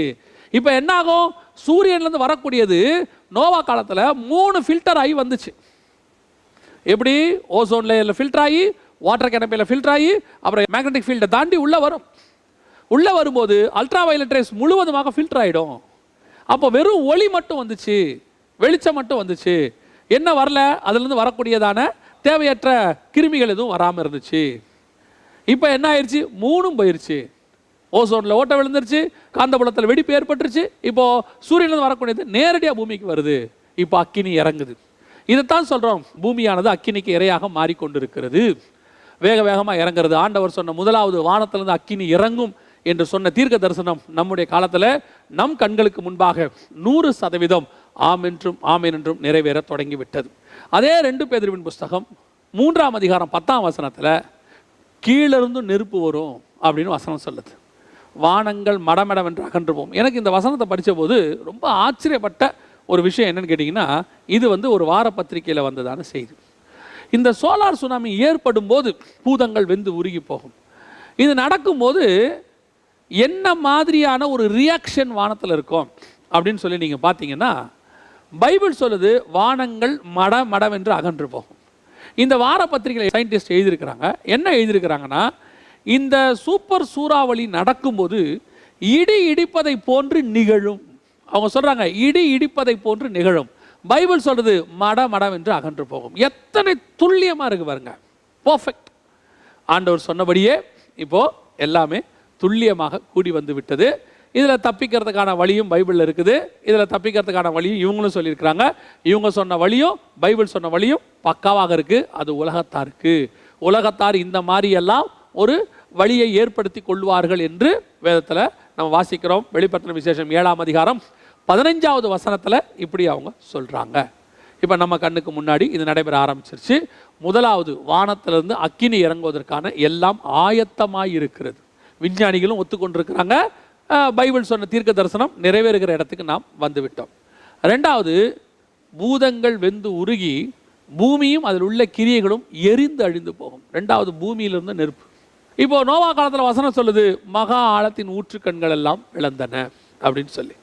இப்போ நீங்கள் இதை பார்த்தீங்கன்னு சொன்னால், இப்போ மகா ஆழத்தின் ஊற்றுக்கண்கள் பிளந்தன அப்படிங்கிறதுக்கு பூமியும் வெந்து உருகி போக போகுது அப்படிங்கிறதுக்கு என்ன ஒரு அடையாளம் இப்போ இருக்குது அப்படிங்கிறத நம்ம பார்க்க போகிறோம். அதை பார்க்கறதுக்கு முன்னாடி இந்த வசனத்தை விஞ்ஞானிகள் ரொம்ப காலமாக எடுத்துக்கிட்டு, கடவுள் மறுப்பு கொள்கை விஞ்ஞானிகள் எடுத்துக்கிட்டு, எப்படி பூமி எப்படி உருகும், இது கல்லும் மண்ணும், இது எப்படி உருகும் அப்படின்னு கேட்டாங்க. எலிமெண்ட்ஸ் வில் மெல்ட் அப்படின்னு இருக்கு இங்கிலீஷில். இது எப்படி உருகும், இது கல் உருகுமா மண் உருகுமா அப்படின்னு சொல்லி கடைசியாக இப்போ விஞ்ஞானிகள் கண்டுபிடிச்சிருக்கிறாங்க. இந்த எலிமெண்ட்ஸ் வில் மெல்ட், இது உருகும் தன்மை கொண்டது அப்படிங்கிறத கண்டுபிடிச்சி, இரும்பு உருகிற மாதிரி இதையும் உருக்க முடியும், இது உருகும் என்பதை அவர்கள் கண்டுபிடிச்சிருக்கிறாங்க. இப்போ எப்படி மகா ஆழத்தின் ஊற்று கண்கள் எல்லாம் பிளக்க போது, எப்படி கீழே இருந்து நெருப்பு வரப்போகுது அப்படிங்கிறதுக்கு நம்ம கண்ணுக்கு முன்னாடி சில அடையாளங்கள் நடக்க ஆரம்பிச்சிருக்கு. என்ன நடக்க ஆரம்பிச்சிருக்கு அப்படின்னு சொல்லி பார்த்தீங்கன்னா, இது சமீபத்தில் கடலுக்கு அடியில் ஏற்பட்டதான ஒரு மாற்றம். இந்த மாற்றத்தில் நீங்கள் கவனித்து பார்த்தீங்கன்னு சொன்னால், பூமிக்கு அடியிலேருந்து கடலுக்கு அடியிலேருந்து நெருப்புகள் குழம்புகள் வெடித்து வெளியே வர ஆரம்பிச்சிருக்கு. அதாவது மலைகள் உருக ஆரம்பிச்சிருக்குது. த எலிமெண்ட்ஸ் மெல்ட். வசனம் 100% நிறைவேறுது. இங்கே பாருங்க, மலைகள் உருகி நெருப்புகள் வெளியே வர ஆரம்பிச்சிருக்குது. மகா ஆழத்தின் ஊற்றுக்கண்கள் எல்லாம் பிளந்தன அப்படின்னு இருக்கு. இப்போ எப்படி எந்த அளவுக்கு பாருங்கள், இது நீங்கள் பார்க்குறது எல்லாமே ஏதோ கொஞ்சம் வெடிச்சு அப்படி தள்ளி எரி குழம்புக்கு முன்னாடி வெளியே வரதானே பார்க்குறீங்க. ரீசண்டாக ஒரு வீடியோ வெளியிட்டாங்க கடற்கரைக்குள்ளே இருந்து. இங்கே பாருங்க எப்படி வருதுன்னு மட்டும் நீங்கள் பாருங்கள். ஒரு டேம்ல இருந்து தண்ணி எப்படி திறந்தா வருமோ அந்த மாதிரி நெருப்பு குழம்புகள் பூமிக்கடியிலிருந்து புறப்பட்டு வருது. அதாவது ஒரு ஆயில் பம்ப், நீங்க பெரிய பெரிய க்ரூட் ஆயில், கச்சா ஆயில் பம்ப் பண்ணி பேரல் நிரப்புவாங்க பாருங்க, அந்த மாதிரி புறப்பட்டு வருது நெருப்பு குழம்புகள். இப்ப எல்லா இடங்களிலும் இது வெடிக்க ஆரம்பிச்சிருக்குது. இதனுடைய மிக முக்கியமான விஷயம் என்னன்னு கேட்டீங்கன்னா, இந்த தண்ணீர் எல்லாம் ஆவியாக மாற ஆரம்பிச்சிருக்குது. தண்ணீர் முழுக்க ஆவியா மாறுது. இப்ப என்ன சொல்றாங்க, ஆர்டிக் பகுதியில், அண்டார்டிக் பகுதியில் எல்லா பனிமலைகள்லாம் உருகி வாட்டர் லெவல் இன்க்ரீஸ் ஆகுது. வாட்டர் லெவல் இன்க்ரீஸ் ஆகும்போது ஒரு பக்கம் சமுத்திரத்தில் உள்ள சிட்டிஸ் எல்லாம் உள்ள போகுது. இது ஒரு பக்கம் ரிப்போர்ட். சமுத்திரமும் அலைகளும் முழக்கமாக இருக்கும். ஆனால் ஒரு பக்கம் கேட்டிங்கன்னா சமுத்திரம் ஒரு பக்கம் இந்த மாதிரி ஆக ஆரம்பிச்சிருக்குது. மகா ஆழத்தின் ஊற்று கண்கள் எல்லாம் பிளந்தன. இந்த எரிமலை அல்லது எரி குழம்புகள் வெடித்து வெளியே வருது. இதான் மகா ஆழத்தின் ஊற்று கண்கள். இதில் ஒரு பெரிய ஆச்சரியம் என்னன்னு கேட்டால், ரீசெண்ட் டேஸில் ஒரு 10 வருஷத்துக்கு முன்னாடி ஒரு விஷயம், மிக முக்கியமான விஷயத்தை விஞ்ஞானிகள் கண்டுபிடிச்சாங்க. அதுக்கு பேர் என்னன்னு கேட்டிங்கன்னு சொன்னால் ரிங் ஆஃப் ஃபயர். இங்கே இருக்கு பாருங்க, இதுக்கு பேர் ring of fire. Ring of ஃபயர்னா என்ன அப்படின்னு கேட்டிங்கன்னா, இது ஒரு வகையான ஆக்டிவ் வால்கனோஸ். பூமிக்கு அடியில் வெடிக்கும் தருவாயில் உள்ளதான எரிமலைகள் அப்படின்னு அர்த்தம். இது நீங்கள் சிவப்பு கலர் டாட்டில் பார்க்குறது எல்லாமே அதுதான். ஆக்சுவலாக இதை கொஞ்சம் உங்களுக்கு டீட்டெயிலாக சொல்லணும்னா இந்த லெவலில் தான் இருக்குது ரிங் ஆஃப் ஃபயர். முழுவதுமாக எல்லா நாடுகளுக்கு அடியிலையும் இப்படி ஒரு ஆக்டிவ் வால்கனோஸ் இருக்குது. முழுவதுமாக வெடித்து செதறக்கூடிய இடம், அதாவது எந்த நிமிஷமும் வெடிக்கும். அந்த அளவுக்கு எரிமலைகள் தயாராக இருக்கு. எரிமலைகளில் பார்த்தீங்கன்னா ஒரு 2-3 வகை சொல்லுவாங்க. ஒன்று வெறும் சாம்பலை மட்டும் கக்கக்கூடிய எரிமலைகள், இன்னொன்று இந்த மாதிரி நெருப்பை கக்கக்கூடிய எரிமலைகள், மூன்றாவது அது எரிமலையாக இருக்கும், அதில் எந்த ரியாக்ஷனும் இருக்காது, அது அப்படியே இருக்கும், ஆனால் எரிமலைன்னு மட்டும் சொல்லிகிட்டே இருப்பாங்க. அந்த மாதிரிலாம் இருக்குது. இப்போ சமீபத்தில் ஈக்வடார் பகுதியில் கௌதம் மேலால இப்போ எரிமலைகள் ஒரு புறம் சாம்பலை கக்கக்கூடிய எரிமலைகளும் ஒரு பக்கம் இந்த மாதிரி காரியங்களும் வரத ஆரம்பிச்சிச்சு. இங்கே பாருங்க, இது கௌதமேலா பகுதியில், கௌதமேலா பகுதி முழுவதுமாக மூடிருச்சு. அந்த கிராமமே அந்த எரிமலை வெடித்து சாம்பலில் மூடிருச்சு. இந்த வீடியோஸ் எல்லாம் நீங்கள் பார்க்கும்போது, சில காரியங்களை பார்க்கும்போது கொஞ்சம் வயதானவர்களோ அல்லது சில பிள்ளைகளோ கொஞ்சம் கேர்ஃபுல்லாக பாருங்கள். ஏன்னு சொன்னால் கொஞ்சம் சில காரியங்கள் வந்து உங்களை டிஸ்டர்ப் பண்ணுற மாதிரி இருக்கும். முழுக்க அந்த ஊரே வந்து மூடி அதில் உள்ள பிள்ளை, அந்த சில வீடியோஸ் எல்லாம் நீங்கள் பார்த்தீங்கன்னு சொன்னால் ரொம்ப அப்படியே அந்த கிராமம் மூடிருச்சு, அவ்வளோதான், அதோட முடிஞ்சிருச்சு. இங்கே பாருங்கள், இது ஒரு கிராமத்தில் நடந்த ஒரு சம்பவம். அந்த பகுதி முழுக்க சாம்பலில் மூடிருச்சு. அங்கே இருந்தவங்க என்ன ஆனாங்கன்னு தெரியாது. மீட்பு குழுவினர் போய் தேடும்போது சாம்பல்களுக்கு அடியிலிருந்து குவியல் குவியலாக பிணங்கள். இப்போ இது கொஞ்சம் இந்த இருதயம் பலகீனம் உள்ளவங்க இதை பார்க்காதீங்க. அதை பார்த்தீங்கன்னு சொன்னால் அவங்க என்ன எடுக்கிறாங்க அப்படின்னு சொல்லி பார்த்தீங்கன்னா, ஒரு குழந்தையினுடைய சரீரம் அப்படியே முழுவதுமாக. இந்த அளவுக்கு நாம் வாழ்கிற இந்த பக்கத்தில் இன்னொரு பக்கம் நடந்துட்டு இருக்கு பூமியில். நாம் வாழ்ந்துக்கிட்டு இருக்கிற, அதான் நான் எப்போவும் சொல்லுவேன், நீங்களும் நானும் ஒவ்வொரு நிமிஷமும் நிற்பதும் நிர்மூலமாகாமல் இருப்பதும் கர்த்தருடைய கிருபை மட்டுமே. இதே பூமிக்குள்ள நாம் கண் கொண்டு பார்க்க முடியாத கொடுமைகள் நிறைந்த தேசங்கள் இருக்குது. கண் கொண்டு பார்க்க முடியாத அழிவுகள் நடைபெற்று கொண்டிருக்கிறது. அவைகளுக்கு மத்தியிலே கர்த்தர் உங்களையும் என்னையும் கிருபையாய் நடத்தி கொண்டிருக்கிறார். பல நேரங்களில் இந்த மாதிரி வீடியோஸ் ஆராய்ச்சி பண்ணும் போதெல்லாம் பார்க்கும் போதெல்லாம் மனசு உடஞ்சே போயிடும். ஐயோ இப்படிலாம் நடக்குது, இவங்க பாவிகளோ நாம் பரிசுத்தவான்களோன்ற பேச்செல்லாம் இங்கே கிடையவே கிடையாது. அவங்கள விட நாம் பரிசுத்தவான்கள், இங்கே வந்து நம்ம ஆண்டவர் நல்லா தேடுறோம், அதெல்லாம் கிடையாது. கர்த்தர் ஏதோ நம்ம மேலே வச்ச கிருபை பொழைச்சிக்கிட்டு இருக்கிறோம், அவ்வளோதான். அந்த அளவுக்கு இங்கே மகா ஆழத்தின் ஊற்றுக்கண்கள் பிளக்க ஆரம்பிச்சிருக்குது. மிகப்பெரிய அளவில் ரிங் ஆஃப் ஃபயர் அப்படின்னு சொல்லக்கூடிய இந்த ரிங் ஆஃப் ஃபயர் முழுவதுமாக தான் என்ன சொல்கிறாங்கன்னா, இவைகள் அத்தனையும் ஒரு காலத்தில் வெடித்தால் இந்த பூமி முழுக்க எரிந்து போகும், ஃபுல்லாக ஃபினிஷ் ஆயிரும். அதாவது எனக்கு ரொம்ப ஆச்சரியம் என்னென்னா, இந்த பூமியை உண்டாக்கும் போதே கர்த்தர் மேலேயும் நியாய தீர்ப்பை ரெடி பண்ணிட்டார், கீழேயும் நியாய தீர்ப்பை ரெடி பண்ணிட்டார். நோவா காலத்தில் மேலேருந்து நியாய தீர்ப்பு, நம்ம காலத்தில் கீழேருந்து நியாய தீர்ப்பு. நியாய தீர்ப்பை ரெடி பண்ணிட்டு தான் மனுஷனை உள்ளேயே கொண்டு வந்தார். அதனால தான் அவனுக்கு சொல்லும் போதே, இன்னைக்கு எல்லாரும் சொல்கிறாங்க கர்த்தர் வந்து நமக்கு கிருபை உள்ளவர், நமக்கு வந்துட்டு எதுவும் செய்ய மாட்டார், பாவம் செஞ்சால் கூட பரலோகத்துக்கு கூட்டு போகிறோம், அந்த அளவுக்கு கூட பிரசங்கம் பண்ணுறாங்க. நீங்கள் கவலைப்படாதீங்க, பாவம் செஞ்சாலும் பரலோகம். பாருங்க, ஆதாம பியூரா படைக்கிறாரு. படைச்சு வைக்கும் போதே நியாய தீர்ப்பை சொல்லி தான் படைக்கிறாரு. பூசிக்கும் நாளில் சாகவே சாவாய். ஒரு விபச்சார ஸ்திரியை ஆண்டவர் சுகமாக்குறாரு. சுகமாக்கும் போது சொன்ன வார்த்தை, மீண்டும் பாவம் செய்யாது. ஆண்டவர் சொல்லி தான் செய்கிறார். ஒரு 38 வருஷமா ஒருத்தன் கிடக்கிறான் அந்த குளத்துக்கு பக்கத்தில், அவனை சுகமாக்குறாரு. சுகமாக்கும் போது சொல்ற வார்த்தை என்ன? இதை பாட்டிலும் மேலான ஆக்கினை வராதபடிக்கு பாவம் செய்யாது. நியாய தீர்ப்பை சொல்றதுக்கு ஒரு நாளும் கர்த்தர் என்ன செஞ்சதில்லை, தயங்கினதே கிடையாது. பைபிளில் நியாய தீர்ப்பு உண்டு. இப்பவும் சொல்றோம், நியாய தீர்ப்பு போதிக்கிறவன் தப்பு, நீ ஏன் அதை சொல்ற, ஏன் பயமுறுத்துற? நீ பயமுறுத்தாத, ஒன்றும் செய்யாத, வசனத்துல உள்ளதை சொல்லுங்க. அதுக்கு வழி கொடுங்க. முதல்ல ஜனங்களுக்கு உள்ளதை சொல்றதுக்கு வழி கொடுங்க. இன்னைக்கு பைபிள்ல உள்ளதையே பிரசங்கம் பண்ணக்கூடாதுங்கிற அளவுக்கு துணிகரம் வந்துருச்சு. பைபிள்ல உள்ளதையே ஒரு பார்ட்டை மட்டும் பேசுங்கன்ற அளவுக்கு உனக்கு துணிகரம் வந்துருச்சு. இன்னைக்கு உங்க ஸ்கூல்ல போய் சொல்லி பாருங்க பார்ப்போம். 3-10 சப்ஜெக்ட் தான் படிப்பேன், இந்த சப்ஜெக்ட் எனக்கு பிடிக்காது, படிக்க மாட்டேன், ஆனால் நான் பாஸ் ஆகணும்னு சொல்லி பாருங்க. நீ 4 சப்ஜெக்ட் பாஸ் ஆனாலும் இந்த ஒரு சப்ஜெக்ட் சேர்த்தாதான் பாஸ்ன்னு சொல்லுவாங்க. உனக்கு பிடிக்காத சப்ஜெக்ட் இருந்தனால படிக்காமல் இருந்தால் நான் எனக்கு அடுத்த கிளாஸுக்கு போயிட முடியுமான்னு கேட்டால் முடியாது. அதே மாதிரி தான் உனக்கு பிடிக்குதோ இல்லையோ நியாய தீர்ப்பு உண்டு. நீங்கள் ஏற்றுக்கொள்கிறோ இல்லையோ நியாய தீர்ப்புக்கு பூமி ரெடி ஆயிருச்சு. மகா ஆழத்தின் ஊற்று கண்கள்லாம் பிளப்பதற்கு தயாராக இருக்கிறது. எந்த நேரமும் கர்த்தருடைய நாள் வரும்.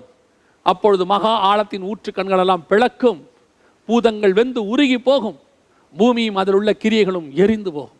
அதற்கு தான் இப்போ ரெடியாக இருக்குது, இப்போவே ரெடியாக இருக்குது.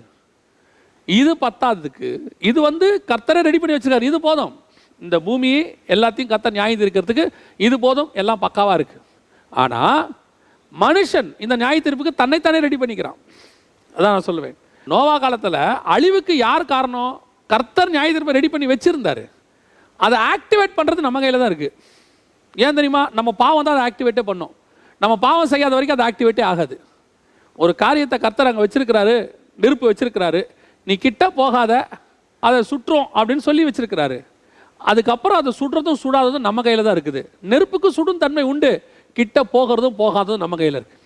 நியாய தீர்ப்பு ஆண்டவர் நியமிச்சிட்டாரு, அந்த நியாய தீர்ப்பை ஆக்டிவேட் பண்ணுறது நம்ம கையில் தான் இருக்குது. இப்போ என்ன நடக்குது? நியாய தீர்ப்பு இப்போ மனுஷன் என்ன ஆக்டிவேட் பண்ணி வச்சிருக்கிறாரு? ஏற்கனவே ஆண்டவர் எரிக்கிறதுக்கு ரெடியாக வச்சிருக்கிறாரு. இது பாருங்க, இது ரெண்டாவது. இது என்னன்னு கேட்டிங்கன்னா கேஸ் பைப்லைன் ப்ராஜெக்ட் அப்படின்னு பேர். இது என்ன கேஸ் பைப்லைன் ப்ராஜெக்ட்? நீங்கள் கேள்விப்பட்டிருப்பீங்க, உலகம் எங்கும் கீழே கேஸ் பைப்லைன் போட்டிருக்காங்க. எதுக்காக? எல்லாத்தையும் கேரி பண்ணி சிலிண்டர் கொண்டு வரதுக்கு. இப்போ நம்ம வீட்டில் பார்த்தீங்கன்னா சிலிண்டர்ஸ் வருது இல்லையா? இந்த சிலிண்டர்ஸ்லாம் கொண்டு போய் வரதுக்கு ரொம்ப கஷ்டமாமா. அதனால் இப்போ என்ன பண்ணியிருக்கிறாங்க, இந்த பெட்ரோகெமிக்கல் ப்ராடக்ட் அப்படின்னு நம்ம சொல்லக்கூடியதான கேஸு இது எல்லாத்தையும் என்ன பண்ணுறாங்கன்னா லிக்விட் பெட்ரோலியம் கேஸ், எல்பிஜின்னு சொல்லுவாங்க. இதை என்ன பண்ணுறாங்கன்னு சொன்னால் இப்போ பூமிக்கு அடியிலேயே பதிச்சிட்டு வராங்க. இது அப்படியே பைப் வழியாக கொண்டு வந்து இப்போ எப்படி உங்களுக்கு கரண்ட் வருது ஒயரில், அதே மாதிரி இப்போ கேஸை கொண்டு வர போகிறாங்க. ஏற்கனவே இதெல்லாம் மேலை நாடுகள் இருக்குது, வெஸ்டர்ன் கண்ட்ரீஸில் முடிஞ்சிருச்சு. இப்போ ஈஸ்டர்ன் கண்ட்ரீஸில் நடந்துட்டு இருக்குது. அதுதான் உங்களுக்கு நீங்கள் பார்த்துருப்பீங்க, ஹைவேஸில் எல்லாம் ரோட்டில் பைப் பதிச்சுக்கிட்டே வருவாங்க. அதுக்கு நான் விவசாயம் நல்லா பதிக்கக்கூடாது, ஹைவேஸில் பதிங்க அப்படின்னு ஒரு போராட்டம் நடக்குது.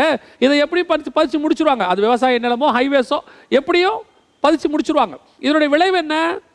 ஒரு நாள் இல்லை ஒரு நாள் இது வெடிக்கும். எப்படி வெடிக்கும்? இப்போ வீடுகளுக்குள்ளேயும் எப்படி எலக்ட்ரிக் ஒயர் கொடுத்துருக்குறாங்களோ அதே மாதிரி உங்களுக்கு என்ன செய்வாங்கன்னா கேஸ் பைப்பில் கொடுத்துருவாங்க.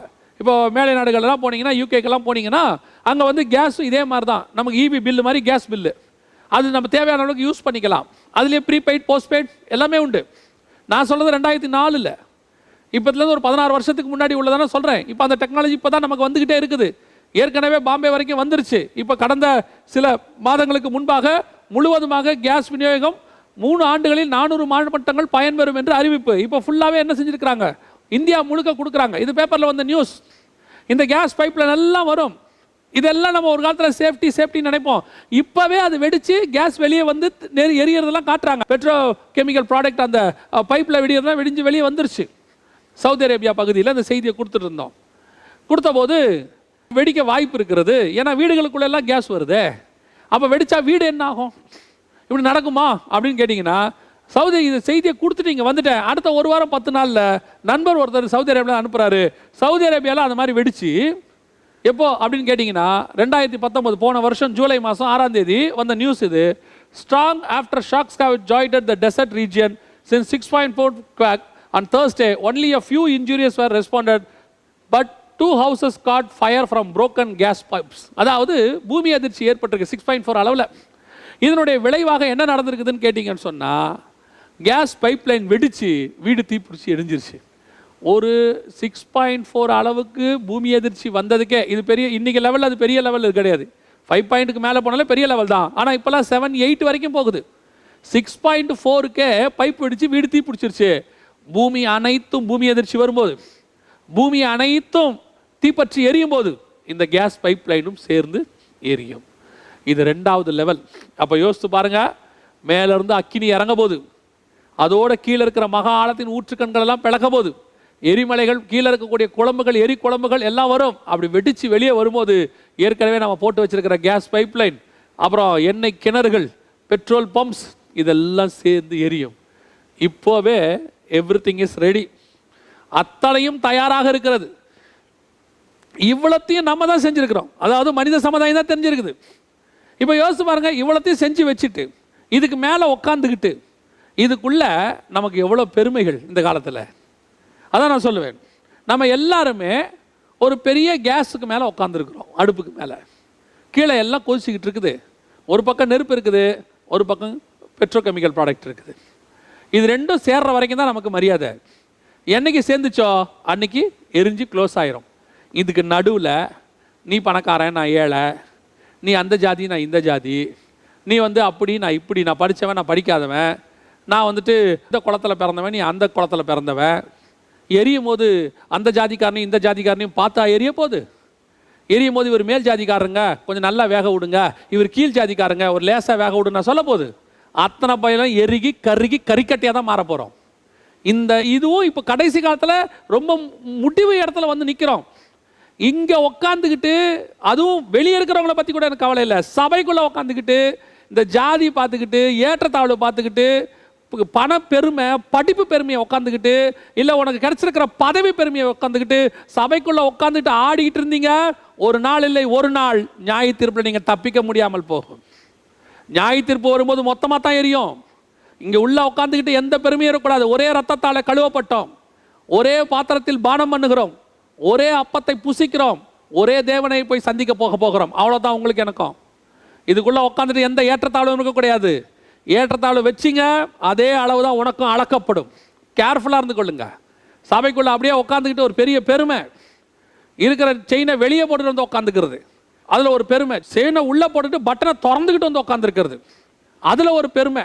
உள்ளே உட்காந்துக்கிட்டு இதில் சபைக்குள்ளே உட்காந்துக்கிட்டு கமிட்டியில் முன்னாடி உட்காந்துட்டு அதில் ஒரு பெருமை. படிப்பு பெருமை. சபைக்குள்ள எந்த பெருமையும் கிடையாது. சபை தாழ்த்தப்பட வேண்டிய இடம், தாழ்மையோடு கூட வர வேண்டிய இடம். சபைக்குள்ள பெருமை இருக்கவே கூடாது. அதுவும் கடைசி காலம், முடிவு நெருங்கிருச்சு, மனம் திரும்ப வேண்டிய காலம். இது வரைக்கும் எப்படி இருந்தோம் தெரியாது, இனிமேலாவது மனம் திரும்பணும். கர்த்தர் வாய்ப்பு கொடுத்துருக்கிறாரு. எந்த நேரத்திலும் கர்த்தருடைய நாள் சடுதியாய் வரும், அப்படித்தான் பைபிள் சொல்லுது. நினையாத நாளிகையிலே மனுஷகுமாரன் வருவார். Very careful. இது 2வது. நான் இன்னும் ஒரு காரியம் இருக்கு, அதை மாத்திரம் சொல்லிட்டு நான் ஜெர்மனி முடிக்க விரும்புகிறேன். நல்லா கவனிச்சுக்கொள்ளுங்க. இப்போ முதல்ல ஏற்கனவே கீழேயே நெருப்பு இருக்குது, அதுக்கு மேலேயும் கேஸ் பைப்லைன்லாம் போட்டு வச்சிருக்கிறாங்க. இதை விட மிக முக்கியமானது ஒன்று தெரியுங்களா? Nuclear storage, nuclear weapon storage. இந்த நியூக்ளியர் வெப்பன் ஸ்டோரேஜ் இருக்கு பாருங்க, இது மிக மிக மோசம். இதை மேலே வைக்க முடியாது, ஸ்டோரேஜை மேலே பண்ண முடியாது. இதை எங்கேயாவது பூமிக்கடியில் பங்கர்ஸில் ஏதாவது ஒரு இடத்துல கொண்டு போய் தான் வைக்கணும். இது வரைக்கும் இந்த நியூக்ளியர் ஸ்டோரேஜ் அஃபிஷியலாக நாடுகள் கொடுத்துருக்கிற கணக்கு, இந்த கணக்கு 2018 கணக்கு நான் சொல்கிறது. இப்போ இன்னும் அதிகமாகிடுச்சு. நியூக்ளியர் வெப்பன் ஸ்டோரேஜில் நாடுகள் கொடுத்துருக்கிற கணக்கை பார்த்தீங்கன்னா எவ்வளோ வெப்பன்ஸ் இருக்குதுன்னு பார்த்தீங்கன்னு சொன்னால் 16,000 நியூக்ளியர் வெப்பன்ஸ் இருக்குதுன்னு சொல்லியிருக்கிறாங்க. 16,000 நியூக்ளியர் வெப்பன்ஸ். இவ்வளோ தான் இருக்குமா அப்படின்னா கணக்கில் வந்தது. கணக்கில் வராது, இதை விட 3 மடங்கு இருக்கும் எல்லா நாடுகளும். இஸ்ரேலுக்கிட்ட நியூக்ளியர் வெப்பன் இருக்குதுங்கிறத இப்போ தான் அரசால் புரசலாக நமக்கு தெரிய ஆரம்பிச்சிருக்கு. ஆனால் 1974 அமெரிக்க ஜனாதிபதி சொல்கிறாரு இஸ்ரேல்கிட்ட நியூக்ளியர் வெப்பன் இருக்குங்கிறாரு. ஆனால் இப்போ தான் நம்ம அரசால் புரசலாக இஸ்ரேல்கிட்ட நியூக்ளியர் வெப்பன் இருக்குன்னே சொல்கிறாங்க. இந்த மாதிரி எத்தனை நாடுகள் மறைச்சி வச்சுருந்துருக்கோம், எத்தனை நாடுகள் நியூக்ளியர் வெப்பனை வச்சுருந்துருப்பாங்க. ஐநா சபை எடுத்த கணக்கு இவ்வளோதான். சரி, 16,000 இருக்கட்டுமே. 16,000 எந்த அளவுக்கு நீங்கள் நினைக்கிறீங்க? ஒரு நியூக்ளியர் வெப்பன் ஹிரோஷிமா நாகசாக்கியில் போட்டதை விட 20,000 மடங்கு சக்தி வாய்ந்தது. ஒரு ஹிரோஷிமா நாகசாக்கியில் போட்ட டால்பாய் அது ஒன்று கிட்டத்தட்ட ஒரு சிட்டியே அழிச்சிருச்சு. அப்படின்னா கொஞ்சம் யோசிச்சு பாருங்க, இது அதை விட 20,000 மடங்கு சக்தி வாய்ந்தது ஒன்று. இப்போ அந்த மாதிரி 16,000 வெப்பன்ஸ் இருக்குது, கணக்கில் தெரியாத வெப்பன்ஸ் இருக்குது.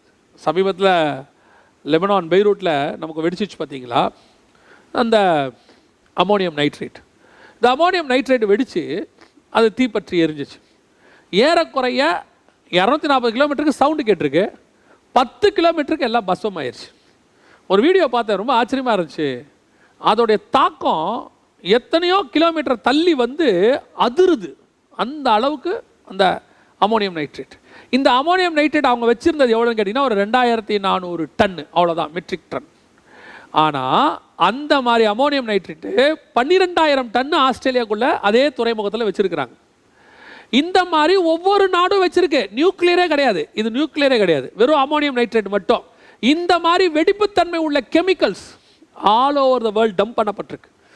இவைகளெல்லாம் சேர்ந்து வெடித்தா இந்த பூமி என்ன ஆகும் நீங்கள் நினைக்கிறீங்க? ஒரு ஐநாவுடைய ஒரு ஆயுத வல்லுநர் சொல்கிறாரு, இது வரைக்கும் ஆயுதங்கள் ரிப்போர்ட் கொடுத்துருக்காங்களா, யார் யார்கிட்ட எவ்வளோ ஃப்ளைட் இருக்குது, எவ்வளோ கப்பல் இருக்குது, எவ்வளோ குண்டு இருக்குது, எல்லாம் கொடுத்துருக்காங்கல்ல. இந்த கணக்கின் படி பார்த்தாலே இந்த பூமியை 400 தடவை அழிக்கலாமா. அவங்க கணக்கு கொடுத்துருக்கிற வெப்பன்ஸ், அந்த கணக்கின் படியே இந்த பூமியை 400 தடவை அழிக்கலாமா. அப்போ யோசித்து பாருங்க, கணக்கில் வராத குண்டுகள் எத்தனை இருக்குது, கணக்கில் வராத வெப்பன்ஸ் எத்தனை இருக்குது. இப்போல்லாம் வெப்பன்ஸ் எல்லாம் எந்த அளவுக்கு இருக்குது தெரியுங்களா? நிமிஷத்தில் ஒரு ஊரையே பஸ்வமாக்குற வெப்பன்ஸ்லாம் இருக்குது, ஒரு செகண்டில். அதனால தான் ஜனாதிபதி புதின் சொல்கிறாரு, 3ஆம் உலக யுத்தத்தை ஆரம்பிக்காதிருங்கள், ஆரம்பித்தால் மனித உயிர்கள் மிஞ்சாதுங்கிறது. ஏன்னா ஆயுத போட்டியில் நம்பர் 1 and 2 அமெரிக்காவும் அவரு தான் இருக்கிறாங்க. அவருக்கு தெரியும் அவங்க எவ்வளோ வெப்பன்ஸ் வச்சுருக்காங்க, எப்படிப்பட்ட வெப்பன்ஸ்லாம் வச்சுருக்கிறாங்கன்னு சொல்லி. அதை தான் நான் திருப்பியும் சொல்கிறேன், ரொம்ப கேர்ஃபுல்லாக. கடைசி காலத்தினுடைய மிக முக்கியமான இடத்துக்கு பூமி வந்துருச்சு. இன்னும் கடைசி காலம் இல்லை, பூமி போகும் நடக்கும், அதெல்லாம் உலகத்தார் சொல்லட்டும், அவங்களுக்கு தெரியும். ஆனால் நமக்கு தெரியும் வேதம் என்ன சொல்லுகிறது என்று சொல்லி. வேதத்தில் சொன்ன அடையாளங்கள் எல்லாம் மிக துல்லியமாய் நம்முடைய காலத்தில் நம் கண்களுக்கு முன்பாக நிறைவேறி கொண்டிருக்கிறது. மகா ஆழத்தின் ஊற்று கண்கள் நெருப்பு வரத்துக்கு தயாராகிருச்சு. அதுக்கு மேலே இந்த வெப்பன்ஸ் எல்லாம் ரெடி பண்ணி வச்சுருக்கிறாங்க, நியூக்ளியர் வெப்பன்ஸ். அதுக்கும் மேலே கேஸு, ஆயிலு, பெட்ரோலு, இது எல்லாமே போட்டு வச்சுருக்கிறாங்க. அதுக்கு மேலே தான் நம்ம உட்காந்துருக்கோம். கொஞ்சம் கற்பனை பண்ணி பாருங்கள், த மோஸ்ட் அன்சேஃப் உயிரினம் எதுனா நாம தான். என்ன ஒரு பெரிய ஆச்சரியம் தெரியுங்களா? ஒரு சுனாமி வரும்போது அங்கே இருக்கிற மீன்கள் எல்லாம் தாண்டி பக்கத்து இடத்துக்கு போயிடுது. ஒரு பூமி அதிர்ச்சி வரும்போது வீட்டுக்குள்ளே இருக்கிற கரப்பாம்பூச்செல்லாம் வெளியே வந்துடுது. ஏதோ ஒரு இயற்கை பேரழிவு நடக்கும்போது மிருகங்கள்லாம் கத்துதாமா. ஒரு பேரழிவு வரப்போது 2004 மிகப்பெரிய அளவில் தானே இந்த சுனாமி வந்தபோது அந்தமானில் ஜூவில் அடைக்கப்பட்டிருந்த அந்த மிருகங்கள்லாம் அன்ரெஸ்ட், எவ்வளோ மணி நேரத்துக்கு முன்னாடியே அன்ரெஸ்ட் ஆயிருச்சான். ஐயோ என்னமோ நடக்கும்போது. அப்போது இந்த பூமியில் நடக்கிற இவ்வளோ காரியங்களையும் இந்த மிருகங்கள் உணர்கிறது. ஒரு கரப்பாம்பூச்சி உணருது, ஒரு மிருகங்கள் உணருது, பறவை பறந்து வேற ஊருக்கு போயிடுது. இங்கே மழை வரப்போதுன்னா அது வேற ஊருக்கு போயிடுது, இங்கே பேரழிவு வரப்போதுன்னா பறந்து வேற ஊருக்கு போயிடுது. இவ்வளவு உலக உயிரினங்கள், பறவைகள் எல்லாத்துக்கும் உணர்வு இருக்கு. கடைசி காலத்தில் உணர்வில்லாத ஒரு ஜென்மம் யாருன்னு கேட்டீங்கன்னு சொன்னா, ஒரு உயிரினம் எதுன்னு கேட்டீங்கன்னா, ஆண்டவர் சொல்றாரு, நோவின் காலத்தில் எப்படி நடந்ததோ அப்படியே மனுஷகுமாரன் வரும் காலத்தில் நடக்கும். புசித்தும் குடித்தும் பெண் கொண்டும் பெண்ணெடுத்தும் வெள்ளம் வந்து வாரி கொண்டு போகும் அளவும் அவர்கள் உணராதிருந்தார்கள். உணர்வில்லாத இருதயம். அழிவு வரப்போதுங்கிறது உணர்வில்லாத இருதயம். கண்ணுக்கு முன்னாடி பேரழிவு நின்றுகிட்டு இருக்கு, ஆனா உணர்வில்லாத இருதயம் ஒரு மிருகத்துக்கு இருக்கு, ஒரு கரப்பாம்பூச்சிக்கு இருக்கு. உங்களுக்கு எனக்கு இருக்குதா? உணர்வே இல்லை பாருங்க. உலகம் அழிய போது கண்ணுக்கு முன்னாடி பணம் வச்சுக்கிட்டு இருந்த எத்தனையோ பேர் சூசைட் பண்ணி செத்துட்டாங்க. கோடி கோடியா சேர்த்தவங்க எல்லாம் ஒண்ணும் இல்லாம அநாத பணமா செத்து போறாங்க. ஆனா அவங்களுக்கு பின்னாடி வரவன் அதே மாதிரி கோடி கோடியா சேர்க்கிறான். காரணம் உணர்வில்லாத இருதயம். நம்ம கண்ணுக்கு முன்னாடி ஒரு பவர்ஃபுல்லா வாழ்ந்த ஒரு ஆளு அநாத மாதிரி செத்தானே, பணம் அவனை காப்பாத்தலையே, அவன் வியாதியிலிருந்து நோயிலிருந்து பணம் காப்பாத்தலையேன்னு ஒரு உணர்வு இல்லாத இருதயம். இந்த கடைசி காலத்தில் அதான் நடக்குது. சரியா, உலகத்தாருக்கு தான் அப்படி இருக்குது, பரவாயில்ல. சபைக்குள்ள இருக்கிறவங்களுக்கும், சபையில் இருக்கிறவனுக்கு, வேதத்தை கையில் வச்சிருக்கிறவனுக்கு, கடைசி காலத்தை பற்றி படிக்கிறவனுக்கு, கேட்கிறவங்களுக்கு இன்னும் தெரியலையே. உங்களுக்கு உணர்வு இல்லையே. உலகம் அழிய போதே, முடிய போதே. நம்ம கண்ணுக்கு முன்னாடி ஆண்டவர் சொன்ன கொள்ளை நோய் வந்துருச்சு, சமுத்திரம் அலைகளும் முழக்கமாக இருக்கு. ஒரு பக்கம் வியாதி, ஒரு பக்கம் பூமி அதிர்ச்சி, ஒரு பக்கம் பற்றி எரியுது, எல்லாம் நடந்துகிட்டு இருக்குதே. கர்த்தர் சொன்னபடி துல்லியமா நடக்குதே. இன்னும் உணர்வு வரலையே சபைக்குள்ள. இன்னும் சபை எப்படி இருக்கு?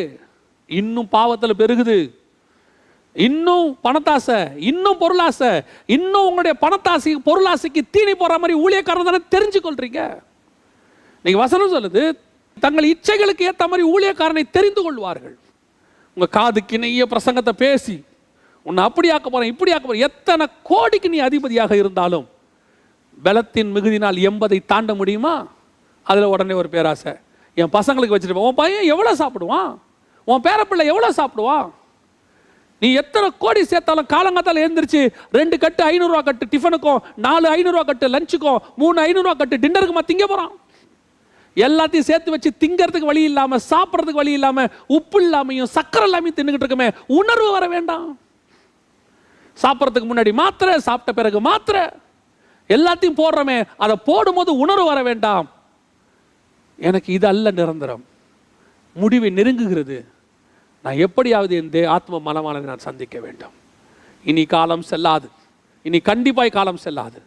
இயேசு வரப்போகிறார். உலகம் மிகப்பெரிய அழிவை சந்திக்க போகிறது. திருச்சபை பூமியில இருக்கிற வரைக்கும் தான் இந்த பூமிக்கு மரியாதை. லோத்து இருக்கிற வரைக்கும் தான் சோதோமுக்கு மரியாதை. அதான் சொல்றேன், அவங்க இருக்கிற வரைக்கும் தான் அதுக்கு மரியாதை.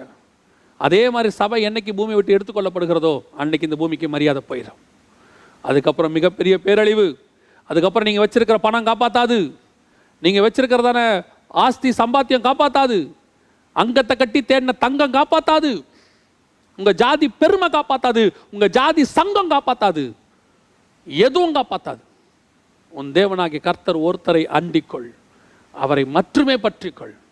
உன் ராஜா உன் வாசப்படியில் நின்று கதவை தட்டி கொண்டிருக்கிறார். இனி காலம் செல்லாது. போதும் என்ற மனதுடன் கூடிய தெய்வ பக்தியே மிகுந்த ஆதாயம். ஆண்டவர் நமக்கு எச்சரிப்பை கொடுத்திருக்கிறாரு.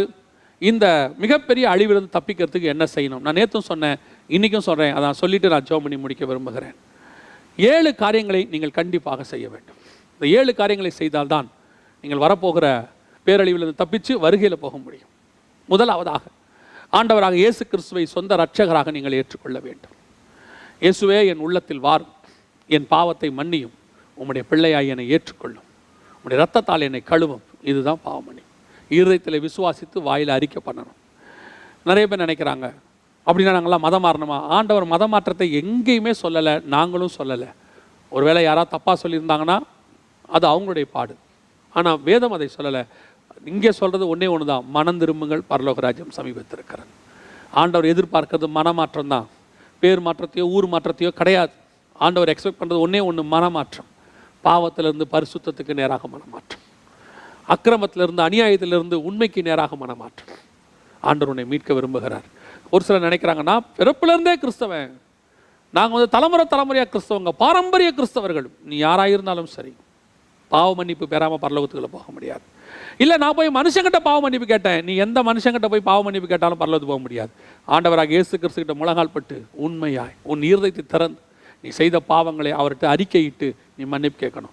மனுஷங்கிட்ட போய் கேட்டு உன் மனுஷன் உன் பாவம் மகளே உன் பாவம் மன்னிக்கப்படுதுன்னா மன்னிக்கப்படும் யார் சொன்னது? கிடையாது. இயேசு கிறிஸ்து ஒருவரே பாவங்களை மன்னிக்க அதிகாரம் உடையவர். 2வது, பிதா குமாரன் பரிசுத்தாவின் நாமத்தினாலே தண்ணீரிலே மூழ்கி ஞானசானம் எடுக்கணும்.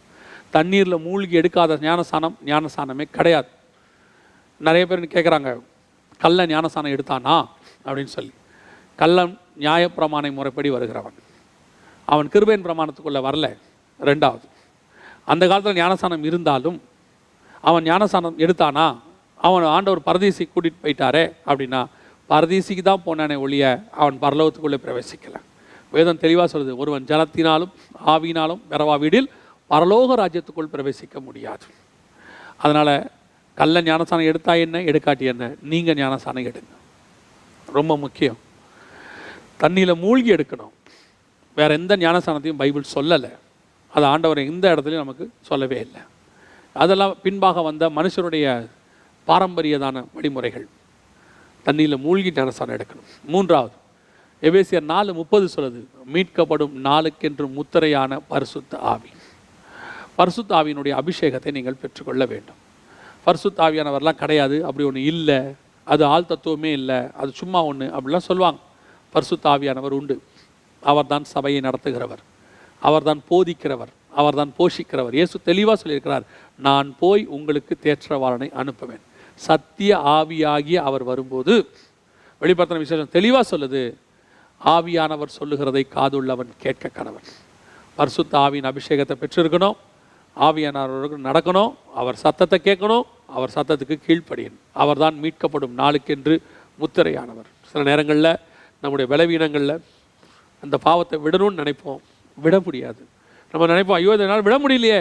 அந்த விடுவதற்கு உங்களுக்கு பலன் கொடுக்கிறவர் பரிசுத்த ஆவியானவர். அதனால தான் அவரை பற்றி சொல்லப்படுது, அவர் விடுதலையின் ஆவியானவர்னு இருக்கு. 4வது, வேறுபாடு உள்ள வாழ்க்கை. உங்களுக்கும் உலகத்துக்கும் வித்தியாசம் இருக்கணும்.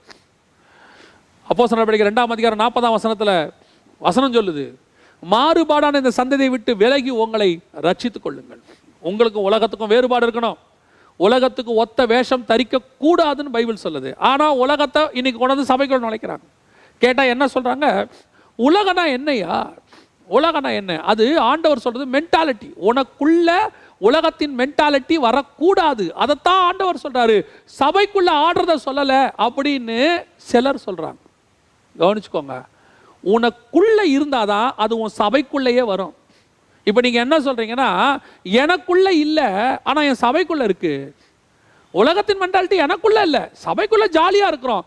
உனக்குள்ளே இல்லாமல் எப்படி உன் சபைக்குள்ளே வரும்? உனக்குள்ளே இருக்கிறதுனால தான் நீ அனுமதியே கொடுக்குற. உங்களுக்கு பிடிக்காதுன்னா அது அனுமதி கொடுக்க மாட்டீங்கல்ல. உங்களுக்கு அந்த உலகம் பிடிச்சிருக்கு, ஏன்னா அது அப்படி பார்க்கறதுக்கு நல்லா இருக்கும். அது கண்களுக்கு இச்சை, பார்வைக்கு இன்பமும் புசிப்புக்கு ஏற்றதுமாக தான் இருக்கும். உடனே அதை சாப்பிட்டு பார்க்கணும் தான் தோணும். ஆனால் அது பக்கத்தில் இன்னொரு பழம் இருக்கும், ஜீவ விருட்சம்னு, ஏதேனில் தோட்டத்தில். ஆனால் அந்த பழத்தை சாப்பிடணும்னு தோணாது. ரெண்டுமே தோட்டத்துக்கு நடுவில் தான் இருக்கும். இது ஏன்னா இது பார்வைக்கு இன்பம். ஆனால் ஜீவ விருட்சம் அப்படி இருக்காது பாருங்களேன். அப்படித்தான் சத்தியமும் உலகமும் பக்கம் பக்கம்தான் இருக்கும். சத்தியத்தை விரும்ப மாட்டோம், ஏன்னா உலகத்தை விரும்புவோம், அது பார்வைக்கு இன்பம். அதனால தான் தேவபுத்திரர் மனுஷகுமாரத்திகளை தெரிந்து கொண்டானா. ஏன்? உலகத்துக்கூட போகிறது. அன்னையிலேருந்து இன்னை வரைக்கும் ஆண்டவர் உலகத்தை வெறுக்கிறார். சபைக்குள்ள உலகம் வரக்கூடாது. நம்ம வேற, சபை வேற. உலகம் வேற, சபை வேற. உலகத்தின் ராஜ்யம் வேறு, பரலோக ராஜ்யம் வேறு. ஆப்போசிட் ரெண்டும். சபை என்டையர்லி டிஃப்ரெண்ட். வேறுபாடு உள்ள வாழ்க்கை ரொம்ப முக்கியம். உள்ளேயும் இருக்கணும், வெளியும் இருக்கணும். 5வது, சுவிசேஷம் அறிவித்தல் உங்கள் மேல் விழுந்த கடமை. You must preach gospel. நீங்கள் ஒவ்வொருத்தருக்கும் சுவிசேஷம் சொல்லணும், அது உங்கள் மேல் விழுந்த கடமை. எசேக்கியேல் 33:8 சொல்லுது, சொல்லாவிட்டால் இரத்தப்பழி உன் மேலே இருக்கும். புதிய ஏற்பாட்டில் பவுல் சொல்கிறாரு, சொல்லாவிட்டால் எனக்கு ஐயோ. பரலோகத்துக்கு நீங்கள் போகும்போது 2 காரியங்கள் தான் கொண்டு போக முடியும். ஒன்று உங்கள் ஆத்மா, இன்னொன்று நீங்கள் சம்பாதித்த ஆத்மா. மற்றபடி நீங்கள் வச்சிருக்கிறதான இந்த உலகத்தினுடைய மேன்மைகள் எதுவும் பரலோகத்துக்குள் வராது. ஸோ ஆண்டவர் நம்மக்கிட்ட கேட்டு செய்யுங்கன்னு சொன்னது இது ஒன்று மட்டும்தான். சுவிசேஷம் சொல்லுங்கள். அதுவும் இன்றைக்கி ஆன்லைன் இருக்குது, ஃபோன் இருக்குது, வாட்ஸ்அப் இருக்குது, ஃபேஸ்புக் இருக்குது, என்னென்னமோ வச்சுருக்கீங்க. உங்களால் முடிஞ்ச வரைக்கும் இயேசுவை சொல்லுங்கள். அதில் ஒரு ஆத்மா ஆண்டவர் ஏற்றுக்கொண்டாலும் அதை உங்கள் கணக்கிலே கத்தர் வைத்துக் கொள்வார். 6வது, இயேசு வருவார் என்பதை ஒவ்வொரு நாளும் விசுவாசிக்கணும். இப்போ இந்த நியாயத்தீர்ப்பை பற்றி ஃபுல்லாக பார்த்துருக்குறோமா? இதை பார்க்கும்போது ஒரு சின்ன ஆயத்தம் மாதிரி ஒன்று வரும். 2012 அப்படி ஒரு ஆயத்தம் வந்துச்சு எல்லாருக்கும். உலகம் அழிய போதும். அந்த 2012க்கு மேலே அது நிர்விசானமாக மாறிடுச்சு. இப்போவும் அப்படி தான். லாக்டவுனில் எல்லாருக்கும் என்ன இருக்குது? ஒரு ஆயத்தம். உலகம் அழிய போகுது, உலகம் அழிய போகுது. இந்த லாக்டவுன் முடிஞ்சு திருப்பி எல்லாம் நார்மலான உடனே ஆட்டோமேட்டிக்காக எல்லாருக்குள்ள ஒரு நிர்விசானம். அது வரக்கூடாது. இன்றைக்கி பண்ணுற இந்த ஆயத்தம் அவர் எப்போ வராரோ அது வரைக்கும் இருக்கணும். அதுதான் அவர் வருகையை விசுவாசிக்கிறது. 7வது, கடைசியாக முடிவு பரியந்தம் நிலை நிற்கிறவனே ரட்சிக்கப்படுவான். இந்த 6லும் கடைசி வரைக்கும் நிற்கணும். நீங்கள் அடைந்த இந்த ரட்சிப்பின் அனுபவம், 2வது எடுத்த ஞானசானம், 3வது பெற்றுக்கொண்ட பரிசுத்தாவின் அபிஷேகம், 4வது வாழ்கிற வேறுபாடுள்ள வாழ்க்கை, 5வது சொல்கிற சுவிசேஷம், 6வது விசுவாசிக்கிற வருகை. இந்த 6யும் அவர் வர்ற வரைக்கும் உங்களுக்குள்ளே இருக்குமானால் நீங்கள் வருகையில் போவது நிச்சயம். நம்ம ஜெபம் பண்ண போகிறோம். எல்லாம் கண்களை மூடுவோம். சர்வ வல்லமையுள்ள எங்கள் ஆண்டவரே, இந்த அருமையான நாட்களுக்காக உமக்கு ஸ்தோத்திரம். தேவனாகிய கர்த்தர் தந்த சந்தர்ப்பங்களுக்காக உமக்கு நன்றி. ஆண்டவரே, சமயம் வாய்த்தாலும் வாய்க்காவிட்டாலும் சுவிசேஷத்தை பிரசங்கி என்று சொல்லப்பட்டபடி, ஆண்டவரே, அடைக்கப்பட்டாலும் திறக்கப்பட்டாலும் சுவிசேஷம் சொல்லுவதற்கு எங்களுக்கு ஒரு வாய்ப்பை கொடுத்திருக்கிறேன். நாங்கள் கூடி வந்தாலும் கூடி வராவிட்டாலும் நாங்கள் உம்முடைய வசனத்தை, சுவிசேஷத்தை கேட்பதற்கு ஒரு வாய்ப்பை கொடுத்திருக்கிறீர். அதற்காக உமக்கு ஸ்தோத்திரம். கேட்கிற இந்த சத்தம் ஒருவேளை வனாந்தரத்தின் சத்தமாக இருக்கட்டும் ஆண்டவரே, காத்துல வரக்கூடிய சத்தமாக இருக்கட்டும் ஆண்டவரே, அதை கேட்டு எங்கள் ஜனங்கள் ஒப்பு கொடுக்க மனம் திரும்ப கர்த்தர் கிருபை பாராட்டு. இந்த வார்த்தைகள் எல்லாம் நீர் வேதத்தில் சொன்னவைகள் எல்லாம் சத்தியமும் உண்மையுமானவைகள். அவைகள் ஒன்று ஒளிந்து போகுவதில்லை. நீர் சொன்னபடியே இதுவரைக்கும் நடந்திருக்கிறது, இனி மேலும் நடக்கப் போகிறது.